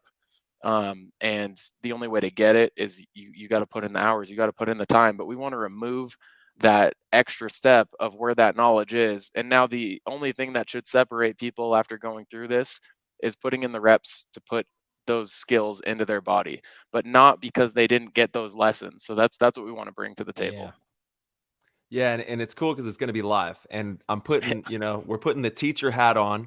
It's going to be a live class where we have to teach a curriculum essentially, and we're going to quiz you as well and see if you're receiving the information and going to be able to apply it. So it's going to be an exciting new, just groundbreaking, really, addition to BKI and what they're providing already. And the cool part is, like, I think that we are the only group that can do this because, I mean, we just have this Yes. depth and plethora of people that have so many different specialties that we're going to be able, for example, the very first class starting in February, Tyler, with what's your class?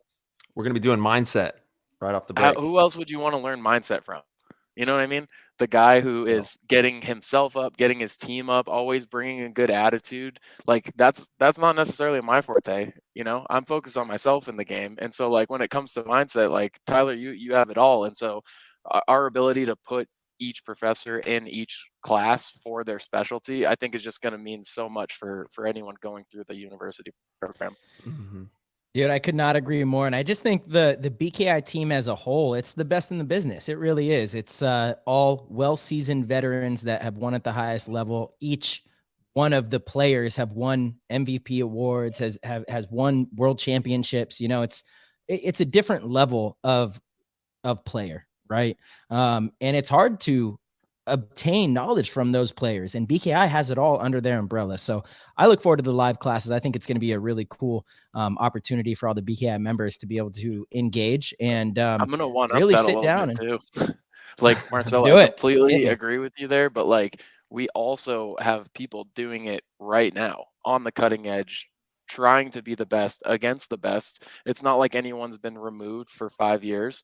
You know what I mean? Like, Tyler, Marcelo, myself, we're all trying to get better every season, every event. Mm-hmm. And so, Totally. like, we're evolving with the game. And so, like, who else would you rather hear it from? Because, Marcelo's class might be different next year because he learned something about his own classes that now he can give to you. Like, there's just there's nothing better. I would rather that when I was learning things growing up. Yeah. Oh my Getting it gosh. straight Yeah. from the source.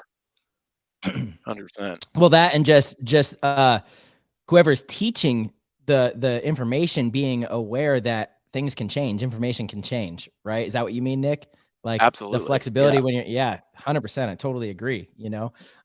It's rare that you get that. It's rare that you get the flexibility and somebody who's willing to change what they thought they knew, because it becomes part of people's identity, the things that they think they're experts at, it's part of their identity. So if like information changes, it's hard for people to say, actually, I think we could be doing this differently. Actually, a great example is my book, Paintball IQ. I do still think that there's a ton of value in it. There's a lot of timeless stuff as far as just teamwork in itself, but there's a lot of things that have evolved and absolutely have changed. I mean, the field is just one of them. The fields are entirely different now.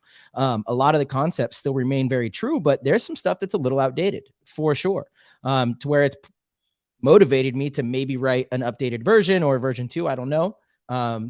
Maybe, but certainly why like not a lot of those concepts for every have changed. meta? Like every I meta know. changes every like 3 years. It Like does, to even it keep up does. with it, like your book is like, it's the fundamentals of how to apply it to all the metas, but all of us have to learn how to change our game every time the game changes, which is Totally. the exciting part about it. But also like it allows us that flexibility, right? Instead of just saying like, this is how it is, we can come to each new class with an updated version. Yeah. And we're right in the moment as it's changing, learning right there with you, implementing these different skill sets and trying to be the best that we can alongside of everybody who's taking these courses. Because like you said, it is a never ending process. So we always got to be on the cusp of it. Yeah, and like ideally by the end of it, like to me, the only thing that separates players of any division would be the amount of reps that they put in so that they can put those skills to the test that they learned on the most consistent basis. I think that's the only thing that really separates the pro teams right now, is who can do it the most consistently. And then ideally, there's no knowledge separation as the divisions go down. It's just that who can do it more consistently. And so like ideally going through a class, like classes like this, it's just, can you do it? Can you do it? Actually do it. And then you get to a point like the godfathers of the game where you're not even thinking. Thinking becomes secondary to the doing, and you've implemented all these different levels of awareness on how to do it, and you've practiced and gone into the action of actually doing it at the fields, practicing with your team, doing all these things that we go over. Because if you just listen and you great on tests, that's like going to college and then it's hard to find a job, you know what I'm saying? So you gotta get dirty, you gotta get your hands dirty, you gotta get in the mix, you gotta be gritty and go for it and attack the task that you're trying to accomplish, because just doing the curriculum is going to be a leg up on everybody, but you got to get out there, you got to shoot the paintballs as well and make sure that you're doing the work out there so that we can make you, whoever's doing this, on both ends, the best player you can possibly be. And it's a fun journey. It's the greatest journey. We're all a part of it, and we can't wait to keep hardwiring people with all the good stuff. It makes me so excited for the future, because like I always say I'm fan first. Like whenever I see you guys play great, I'm always fan first. I'm always like, damn, that was a great shot, Tyler, Marcelo, that was a sick move. Fan first. But like as the play style gets better, and then these players that go through our program get to evolve further past us, I'm so excited to see that. And like I'm always going to be fan first. Yeah, totally. So with you on that. Tyler and I, we've talked about that since we started this show. It kind of forced us to be fans first, actually. We have like, like our opponents on, and it's like when we sit here, I find myself becoming just a great fan of most of the people that we've talked to on the show, and then I enjoy watching them, and I root for them. And I'm like, wait, we actually don't want them to win, but I'm rooting for him, I'm like, damn it, it's an interesting thing, but I do love that fan first. I mean, at the end of the day, we got into the game because we love paintball, right? We love watching the pros. We love playing the game. So why not be a fan first? As soon as we step inside the nets, we can change everything. You can tap into whatever it is you need to tap into. But outside of that, man, I like that fan first for sure. And there's some young kids that have been around our camp for a while that are really starting to break through the scene. Trent Nita is probably the most, formidable and ready one playing on the Ironman. I think he had made a little bit of a splash in some of the matches he had last year. But there's a lot of kids, Brandon Trujillo is now on Aftermath. I think he's going to have a great season. I really look forward to seeing what he can do. Ben Everybody knows Ben. We've had him on the show a bunch. One of the young goats. Going to be making another splash, playing with Team USA this year, playing with the Vegas team. There's just a bright Cam this weekend too. Cam is one of my favorite people of all time. Forget about paintball. He's just like a great person. And watching him play is actually really unique. I'm going to ask you actually, because you played with him, right? Who does he remind you of? Does he remind you of a certain player? I mean, honestly, I'm not great with like the early 90s players, but not early 90s, not that old, doesn't play anymore, but it's like our era, really. He just kind of retired early. You've got this. And when I say it, you're going to say, oh my God, that's him. Okay.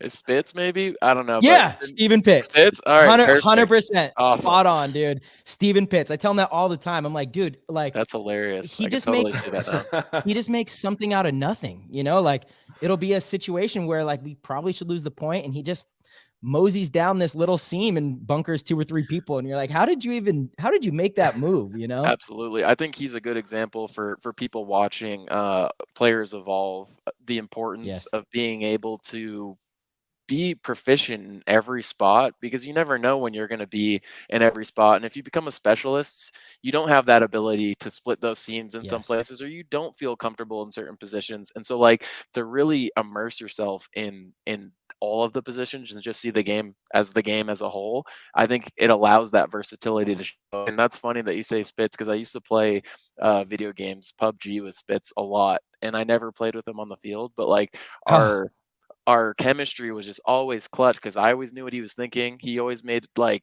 really good decisions. He always picked his team first, and like so we had a lot of success through that, and definitely I can't wait to see that progression happen. Totally. I tell him all the time. I'm like, he doesn't even, I don't think he even knows who Stephen Pitts is. A lot of people don't, which is a shame. Even Stephen Pitts was so good. One of my so favorites. Underrated. Yeah, he was so underrated. But Mouse Cam is him a lot. Yep. Yeah, I mean, that was our boy. We got to spend a lot of time playing with Steven, He was actually in a band, Ward of the Hollow. Ward of the Hollow. We're gonna get some old teas. Wardo. Yeah, Wardo. I think Cam has a very bright future, and he's I encourage him to break out of his shell a little bit, and go up. And I've told him, bug Nick as much as, sorry, Nick, by the way, like bug Nick as much as you can. He will play with you. Like Nick's awesome, and that's a great opportunity.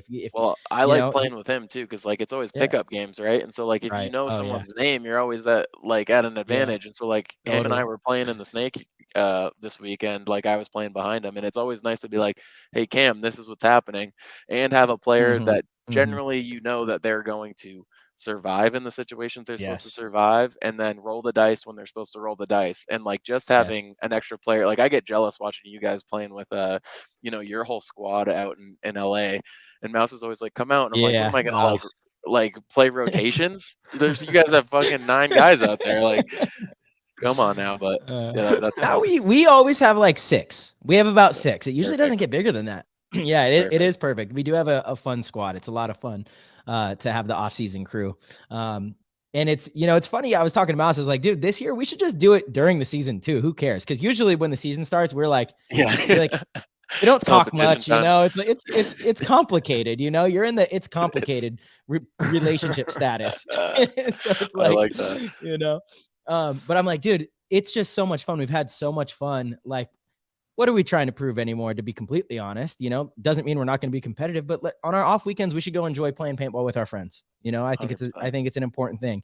Life is short, and you never know just how short. So like, why not? Why not? When we show up at the event, we could go back to, not talking and not being friends. I'm cool with that. But in off weekends, let's go have fun, because I think it's also fantastic for the local fields, right? The teams that get to play pickup against you, they see a whole new level. And that elevates their game. The players that get to come and watch, that's exciting for them. They get to learn. They get to be excited. I know when I was young, there were pros at the field all the time doing exactly that and playing pickup games, not just on practice weekends, getting ready for tournaments. This was like all season long. You could just show up at Velocity Paintball Park and they were going to be there playing, and it was often random mixed friends, Davey Williamson, Todd Martinez, Billy Wing. They would all be out there just, mingling and playing. And for me, that inspired me. That's like really what captivated me, was seeing it firsthand. So And I I think encourage that kind of stuff. it sets good examples. Like if those guys are still out there practicing and those are the guys that you look up to, I mean, like, that if they're going to just keep outpacing you if you're not grinding too. So like I would say that you're definitely up there in a player that is always showing up to the field, but that's not true across the league by any means. And you really see it come to light in those moments where you're like, I've already done this twice this month, versus the people that have only imagined it, And so I think that settings, like the players being out there, as much as possible, it's huge. And for example, last year, my goal was sort of to build the community around Denver, and like I was coming out in the winter, maybe seeing 1 or 2 players at the indoor, and then maybe a team. I showed up this weekend. There was probably 60 people there. Nice. I love that. And I'm pumped about it. Even though I don't get as many spins, that's not as fun. But like, maybe that allows for 2 fields to be built, maybe 3. Like right now we're at 3. A new one's opening. They've got 5 speedball fields. Like we got to bring the money in for it to be worth it, and the community that gets created in this game, because it's so high level, it's so simple yet so complicated. It really has everything. Oh, another one. A new girls team got started, and they came up and introduced themselves, and they're like, hey, we saw the WNXL, we want to put in a team. Like, is there any way that you can help us learn a little bit? Some of us, it's our first year. And I was like, this is so sick, because I mean, just seeing it grow in a couple years is amazing. And then to add that whole women's division, I mean, not to be weird about it, but that brings other guys to the fields. You know what I mean? Maybe the guy that might have quit because his girlfriend's like, what are you doing? This is so stupid. Hey, come out and play with me. Now, guess what? There's 2 people instead of you retain 2 instead of losing 1. Yeah, certainly. It's going to be huge. We're going to see the women's paintball market grow substantially, because it's such a perfect game where it's not a traditional sport. It's not like I have to be tall or have a, any different attribute. You just need to think about this game in the right way and navigate the field and make good shots, and you're winning out there. So it's going to be really cool to see it just grow big. Make good decisions. It's a decision-making game. Fundamentals get you in the door, but the separation, in my opinion, comes from decision-making, right? And anybody, it's an even playing field. If you're a student, if you're a true student in the game, it doesn't matter, male, female, young, old, tall, short, skinny, big, does not matter, right? 100%. If you understand the game, you're going to be effective out there, period. Nobody's fast enough to outrun a paintball. You literally cannot outrun a paintball. Speed helps. Speed certainly helps, and you could get through certain gaps and close gaps and, make it tougher on your opponent. But at the end of the day, you cannot outrun a paintball. So it's a little bit of an equalizer there. The game is about making really good decisions. And that's what I love about it. And you're right. It could be a great thing for couples to do. That's why we've always said it's a great thing for, for me, it was father and son, right? My dad was like 60 years old at the time. I was 10, crazy age gap. Yes, I know, for all the listeners.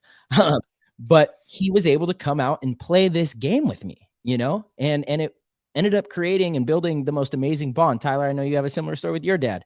Nick, I think you've talked about playing paintball with your dad before, right? I played with my dad for sure. Yeah. So it's, it's just an amazing thing. And I've done plenty of clinics. Father-daughter. I mean, that's just another outlet.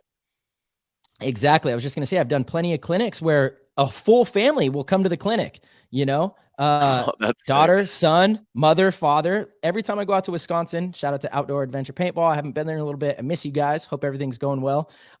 There's a full family that comes out and they play and they compete. Like, they're good too, and it's like, it's awesome to see. They play woods ball, they play air ball, they play it all, like it's a family outing, a family thing. It's freaking awesome. Yeah, screw board game night. Let's go shoot each other in the ass.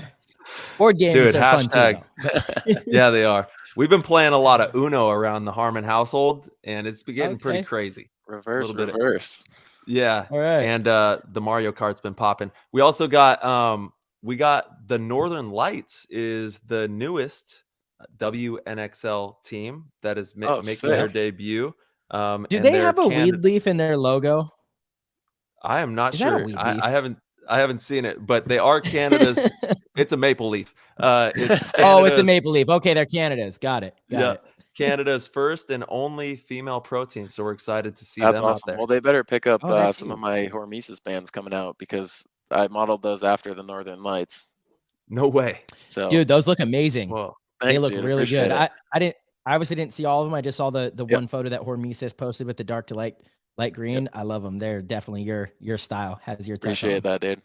It was like, you know, Nice. you always like are drawing random things, and that was one I had in my back pocket for a while. And so, I mean, Alex and Oliver are obviously awesome. And so when they approached me, I was like, Yeah. I know exactly what we're doing. We're doing Northern Lights, North Star, North Pole. Boom. Boom. I And so you're- apologize. I'm sorry. I really apologize. Here's the logo of the Northern Lights. That is a maple leaf. I am so terrible. When I glanced at it earlier, I was like, "Oh, they got a weed leaf in their logo. Good for you, girls." Damn, I really apologize. That is a damn maple leaf. And That is Yes, a it is. clear maple leaf. Shout out. Clear maple. Maybe it says Shout out more to about me Canada. than it does about the logo. You know what I'm saying? So- Shout out to Canada. And actually, funny enough, your dog's name is North. Isn't that right? Yes, nailed it. 100%. Yep. And that's a goal of mine one day is to actually go to the North Pole. I'm kind of obsessed with Wow. that whole thing. And so one Yeah, day. it's crazy. So Maybe one day. How are we gonna get there? They have that red pole up there with the snow globe on it, right? Up at the North Pole, and then like Santa's up there, right? That's right. I I'm gonna mean, put my my tinfoil hat on. name's Nick. My parents always called me Saint Nick growing up. So Yes, like it's Santa was Santa always a vibe. Claus. It's Santa. Dude, my middle Well, if name's you put on the Nicholas. tinfoil Me hats, too. I may as well tell you, like, have you ever heard of Hyperborea? Okay, let's go. What do we got? Okay, so this is like a It's ancient. crunchy. You hear This it? is the, yeah. I actually just got a map of this in my room, and it's like a mythological land in the North Pole where there's 4 streams that flow from every direction into it, and there's supposedly this giant iron mountain in it where the old ones live still to this day, and that's why you can't go to the North Pole. Whoa. Good That's why you tinfoil story. can't go? Hyperborea, Yes. if you want I to go. thought you check couldn't out- go because it's the edge of the earth, the flat earth. It's Yeah. the edge of the flat You earth. fall Well, off. no, that would be the middle of the flat Earth. You're thinking Oh. South Pole. No, I thought the North Pole was the big ice wall. Isn't that what they say? That I'm would be pretty sure they South say that. Pole. Antarctica would be the ice wall in the flat Earth. Yeah. Oh yeah, you're right. Okay. So What the if all North that Pole would stuff be right in the melted? center. You think that there's like stuff under the snow? I People mean, always say no that. matter what you believe, there's got to be stuff Has under to the snow. There has You to know? be. There has to be. They're talking about all I these did like just hear- diseases and like Yeah. bacteria that could kill you if the ice Oh, I melts. did hear about those. Yeah. Yeah. Be Jeez. afraid. Be my afraid of God. going outside your door and not interacting with things on the internet. That's what you Well, should be worried about. No. Do not do that. I'm being Isn't there- facetious okay. for anyone who's confused Yeah. on that one. They don't know you, Nick. I didn't fact check this at all. I may have even just seen it on Twitter. So very reliable source. Mm-hmm. Nick, you might have heard about this, but wasn't there something like one of the ice caps or something had melted and unveiled ancient like Roman ruins recently? Like kind of a recent thing? I have not seen that. Would it be North or South Pole that they're talking about? I don't know now apparently. Well, I got a Roman good one, ruins, though. I'll have to check that Yeah, I out. don't know. I mean, I would see. assume maybe Melting ice reveals ruins ancient because I would Roman expect like the Scandinavians or like the people of the Oh. north, you know, the See, I've got this. Swedish and the I'm sure This they were says- all over the place. It says melting ice reveals ancient thriving trade route. Yeah, I'm sure there's tons of that. See, I feel like give us another, 100,000 years and we could all be under ice or everything could be melted. Yeah. Like it's crazy. I mean, know, I it's think we don't know shit. That's Yeah. the We thing. don't know We shit. like to think We don't know shit stuff, about but shit. like our oldest thing always gets pushed back further and further, Yeah. and like we don't know. But I mean, Dude, it gives I you some love having comfort. Nick on the show because it's always an impromptu tinfoil hat talk, and It's these the are the best. best. So The best. they also PTG just favorite. found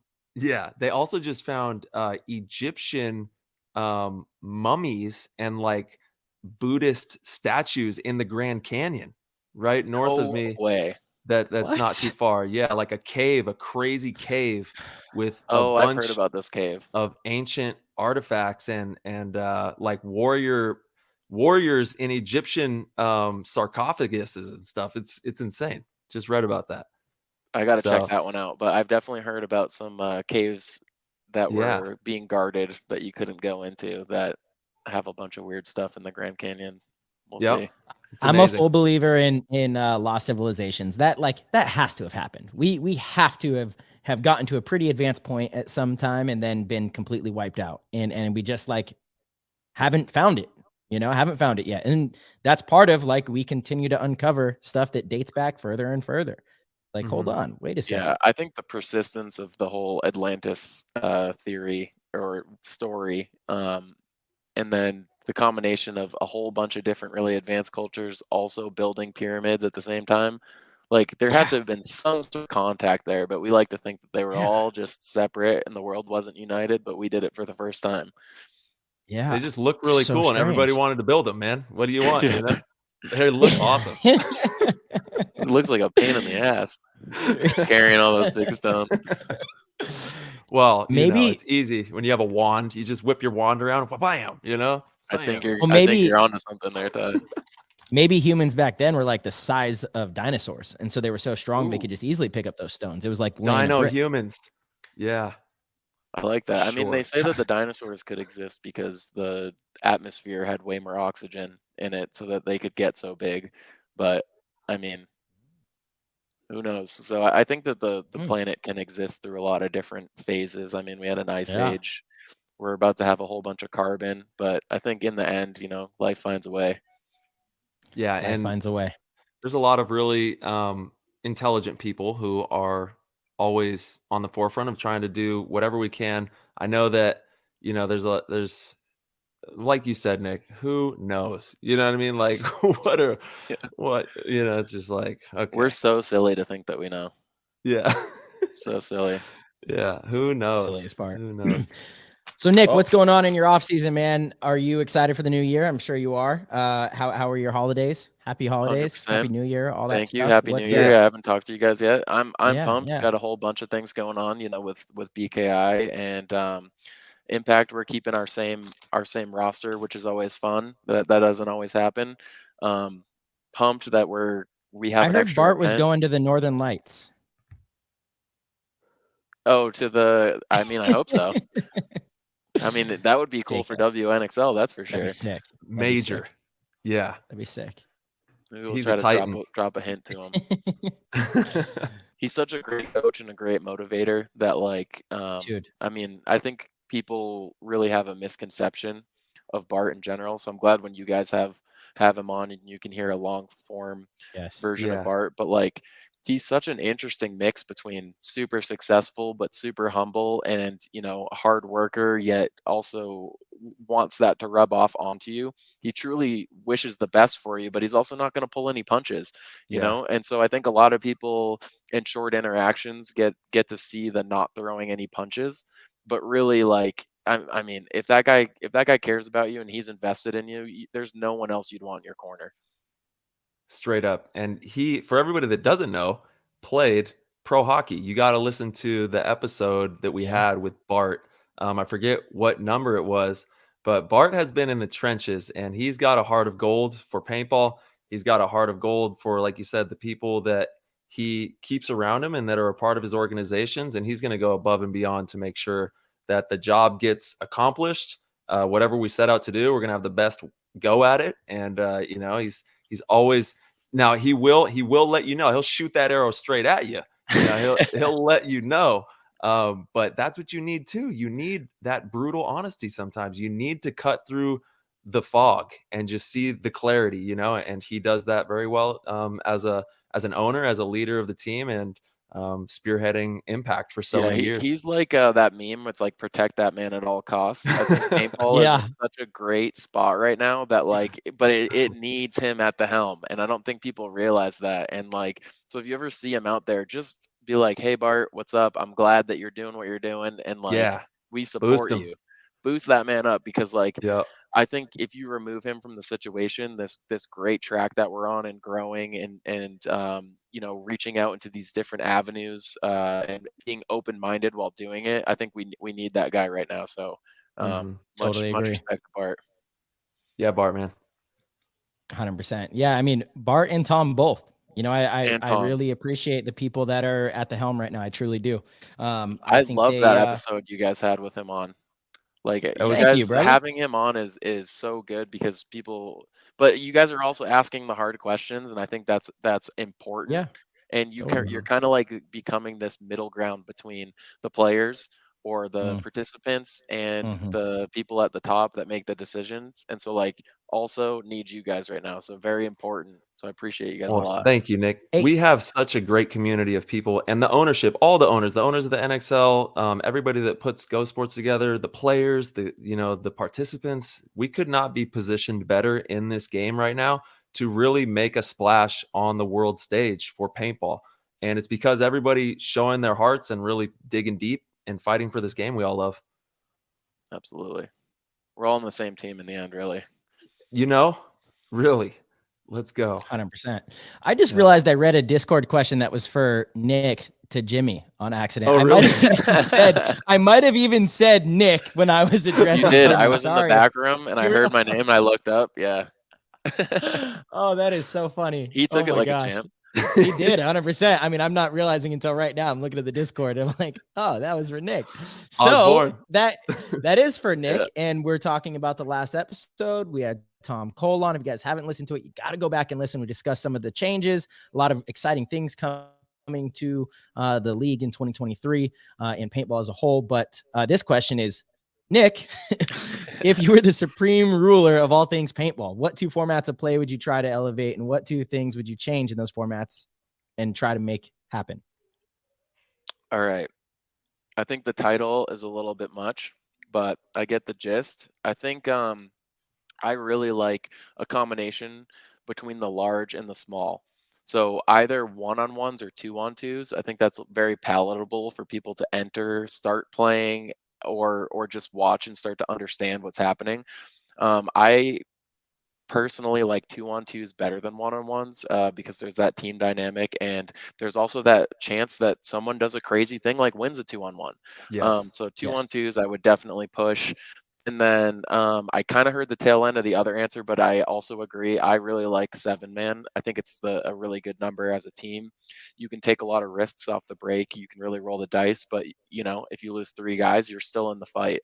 Versus the format that we play right now, if you lose 2 guys off the break, the chance that you can come back from that is really slim. Whereas a 5-on-7 is much more doable. So I do really like 7-man. Totally. I don't know how I would completely do the format. I do love X-Ball. I think it's more sport-like. But if I was going to do like 7-man X-Ball format, maybe like 30-minute to 40-minute games with a minimum point time. So that whenever, let's say 2 minutes a point, if you have less players on the field at 2 minutes, it ends and the other team gets the point. So there's some force that people have to move and push. But yeah. There we go. I miss 7-man. Like I that. really do. It was fun. Part of that fun was that the fields were a little bigger, which I feel Yeah. like allowed for more movement. There was just a little Absolutely. more opportunity because the fields were a little bit bigger. And harder shots. Shots are more impressive coast to Yeah. coast on a 7-man field. Totally. The trigger was another aspect of the game that was a real skill set as well. If you didn't know your marker well enough to have rate, then you were at a disadvantage out there, and that was an actual skill in that day and age. Yeah, Absolutely. 100%. I think even with what we do now, it should be semi-automatic. Unfortunately, they're worried about cheater guns and all that. I just don't know how, like with the technology today, we can't monitor that. But I mean, I feel like how fast you can shoot your gun should be a total a skill that's rewarded. Yeah. It would make it so much more difficult to get through those cuts, if you had to actually be pulling it for each ball. Yeah, and you couldn't one I hate finger it. that- I mean, I'm one fingering, 80% of the game shooting at the highest fire rate I can shoot. And if you're waiting on a cut and not shooting, it's definitely a skill to be able to get that thing going right away. Otherwise, if you're one fingering, your shot better be top level, which is also a skill in itself.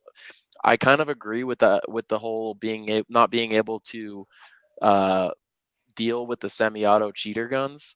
So I've always gone more towards, all right, if we have to keep it at some sort of set fire rate, I would bring it down, like something like 7 balls a second or something like that. So there's more gaps. And then that way the skill comes in knowing the space in between your shots. And there's more gaps between the balls at different distances.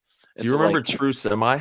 Oh my Well, gosh. yeah, that was awful Miserable. because it Awful. punished you on I both almost ends. stopped. I almost stopped playing. Yeah. Yeah. It was a I was good ready to hang it concept, up. but it was a terrible execution. And I'm Yeah. glad they tried it because I get what they were Yeah. trying to do, but yeah, the execution wasn't good. I think they would need to find a better way to do that, but it's a good idea because we all There want a is semi. exactly. There's like this happy medium in there somewhere. We still Somewhere. haven't found it. But the game that we have right now is definitely fun, and I do enjoy being able to just just spray it. That is a lot of fun as well. I think, you put some kind of cap, 15 balls a second. But what I don't like about the way it is currently is you can have like the perfectly aimed stream, but somebody can get through it off of luck, off of a gap being between your paint because your gun is limiting you to how fast you can shoot. So like I look at that and I think that's like anytime you can eliminate luck in the sport, I'm always a fan of that. So that's why I'm a fan of semi-automatic. If I could shoot really fast and I have like a perfect, my lane is the right height, right, everything's right on it, it should hit the person. But when there's a big enough gap in between the paint to where everything can be perfect, but they just run through where there's no paint, I'm like, oh, that's really frustrating. I don't love that. Definitely don't love that. I don't love that. It makes the games last longer, I guess, So I think that if you found, I guess the happy medium would be, I know as a player, you're like, I want this game over immediately. But for but for the people viewing a game, there is that extra element. So I think that if you had a similar rhythm or, spacing on the ball, but gave it that skill, because like you said, Marcelo, for me, anytime we can add skill to the game, we should always do that. Yeah, if you can add skill to the game, let's do that because it makes it that much more difficult for a pro to be a top pro. And that's why I'm rallying for that in the same regard. And then also the paint color for me is a huge one just because it adds being able to read paint, and that adds another skill to me. I could see that being a huge game changer for viewability and skill set. Like one of the biggest disappointments from you and Tom's conversation that they weren't going to mandate the paint color. Agreed. Because I think that is a huge aspect of it. I mean, agree. some of the answers that he gave about, what if the paint company's truck doesn't come? Well, if that's the standard, then they better be making most of their field paint a color. Exactly. So that's what I said too. Yeah, exactly. I mean, there's no reason it's to an not easy do fix. it. Yeah, it's right. That is such a quick way to make watching so much more palatable, and I agree it adds another level of skill. So you're doing two different things with one decision, and I know they're saying that it's like not on the league, but I think that who needs to lead that charge. The league needs to mandate that is how it's going to go. If you want to sell paint here, make it a light color. Here are your 3 options. Be within this Pantone, whatever. But there's so many options. Have you ever seen a color palette? That thing's crazy. It's endless. We got options.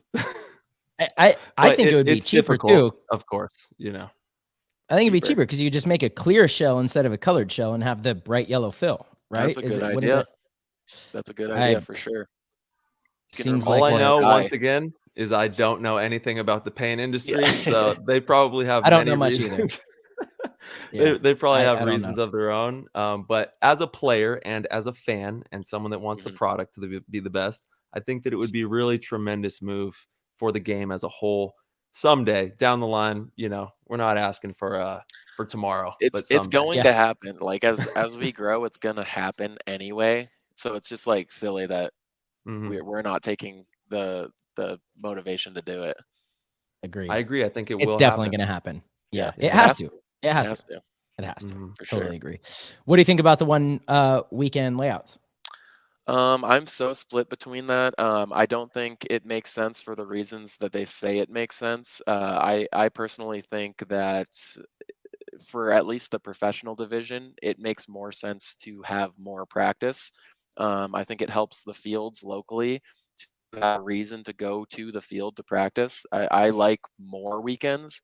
I mean, I would be potentially open to releasing the layout right after the next event. I think the more weekends you have, the better. I don't hate that. They're talking about, it saves money for teams that don't have as much money, but I mean, like a team like my team, for example, we live all over the country. We're not practicing with each other unless it's a field layout weekend.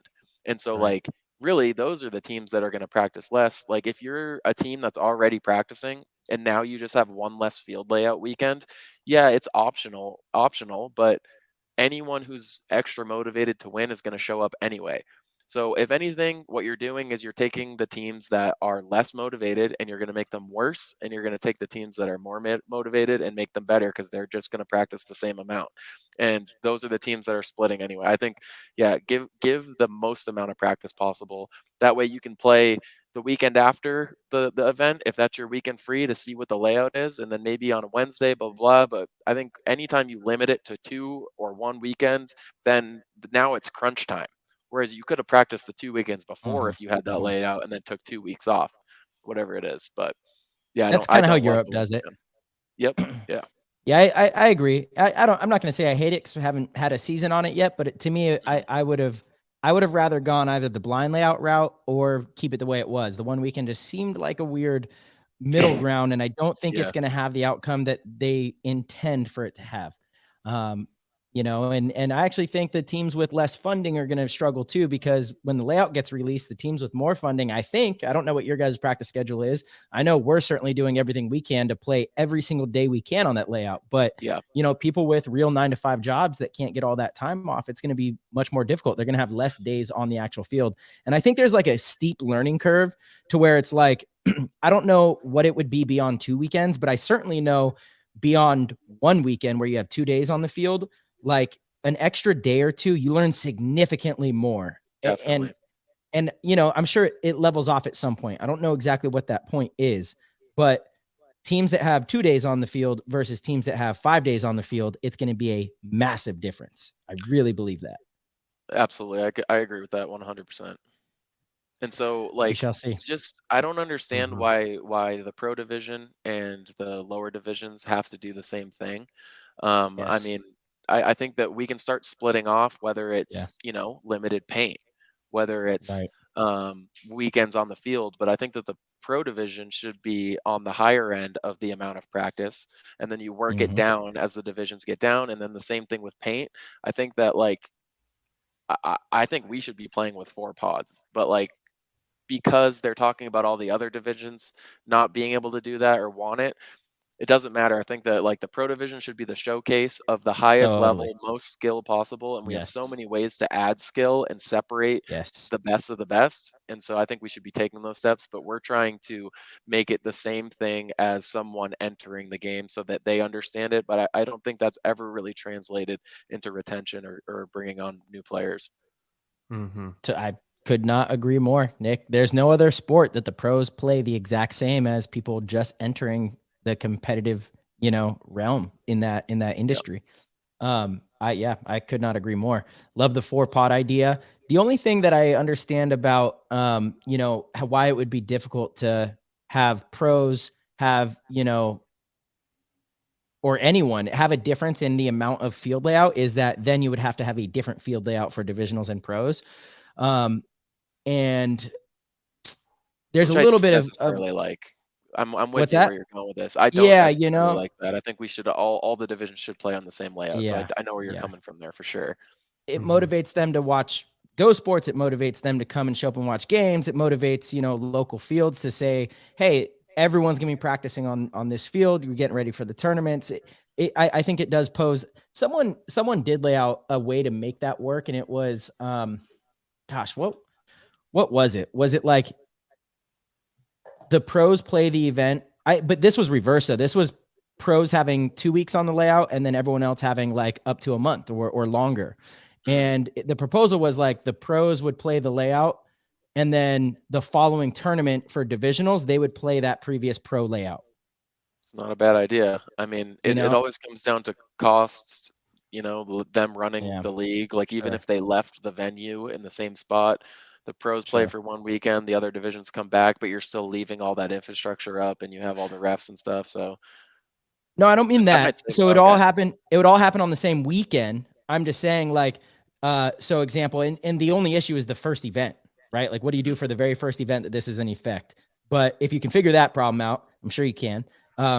We would go to Orlando. We would play one layout, and divisionals would play a different layout, right? But the following event, divisionals would play the layout that we played in Orlando. So it would motivate them to really dial into Go Sports, figure out what the pros did, come watch the games. You know, it would make it that much more interesting, in my opinion. You know, you just have to figure out how to start it, how to start a season. I don't know exactly how you do that. Maybe it's just as simple as 2 separate layouts, and it is what it is. And you don't get the chance of watching pros on it. You know, I don't see why that is really a big issue. It would set the rest of the season up pretty nice, I think. Yeah, either way, I think just opening your mind to separating those two things leaves a lot of possibilities that we do. I mean, even when it came to paint color, you know, the other fields, they don't have cameras, and they're not trying to put on a production. Exactly. You know? Like, the pros should have a lot of different things changed specifically, and that can trickle down later, whether it works or not. Totally. Absolutely. That's the huge bullet point on that, is that the pros don't, you know, it's actually in our best interest to make it more difficult for the pros in any way we can, and add these different facets to it, and make it, you know, a really challenging game and a really interesting game for everybody to watch. And there's some really cool things that we can do as we move into the future.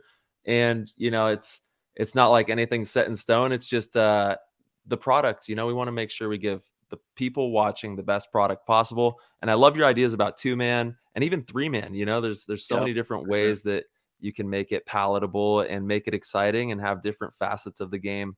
And as long as people are playing paintball, that's what we need. We need people playing paintball. I don't care if you're playing rec ball, speedball, hyperball, whatever. Go out there and play some paintball and have fun. And then obviously on the pro side, we're going to do everything we can to develop one of the most entertaining aspects of paintball that we can possibly make for the eyes to just eat up, you know, and everybody just watch and love. 100%. I love it. There's my phone. Nick, my brother, is there anything before we let you go? I know this one was kind of short and sweet. I'm actually heading up to the mountain, going to do some snowboarding tomorrow. We're leaving at like 5:30 a.m. and I need to go get some pants and goggles, and the place closes in 30 minutes. So I got to wrap this up here. I won't add anything more to it then. I appreciate you guys as always. If you want to hit me up, Nick Love All, exactly how it sounds, on Instagram. And if you have any questions or whatever, I try to be in the Discord every now and then, but I haven't been good at it recently, but I'll get back in there because I love the community. We appreciate you, man. And everybody stay tuned for BKI. He's going to be dropping some cool stuff in there. We got some really awesome stuff that's dropping. And vote for us for Iconic Creator of the Year. You can please go show some love. I got to get on that. I saw that today and I didn't do it. Go to be there right after this. Yeah. Appreciate and then that, also Nick. it's in the bio, PTG IG bio. If you need a quick way to get there, go to the Play the Game podcast Instagram. It's right there, and you can cast that vote. We appreciate it. All right, much love, guys. Awesome. Appreciate it. All right, Nick. Sounds good. Later, brother. Later, Marchie. Peace. Later. All right, PTG World, thank you guys so much for hanging out, listening. Hope you guys enjoyed the episode. As always, you guys can head over to ptgpaintball.com to get all of our episodes, to get all of our episodes, video, audio, whatever it is you need. If you guys would like, you can click the Patreon link, become a supporter at any level, and get access to the Discord. We hope to see you in there. It's a great time, great community. The PTG World is awesome. All right, everybody, as always, we will see you very soon.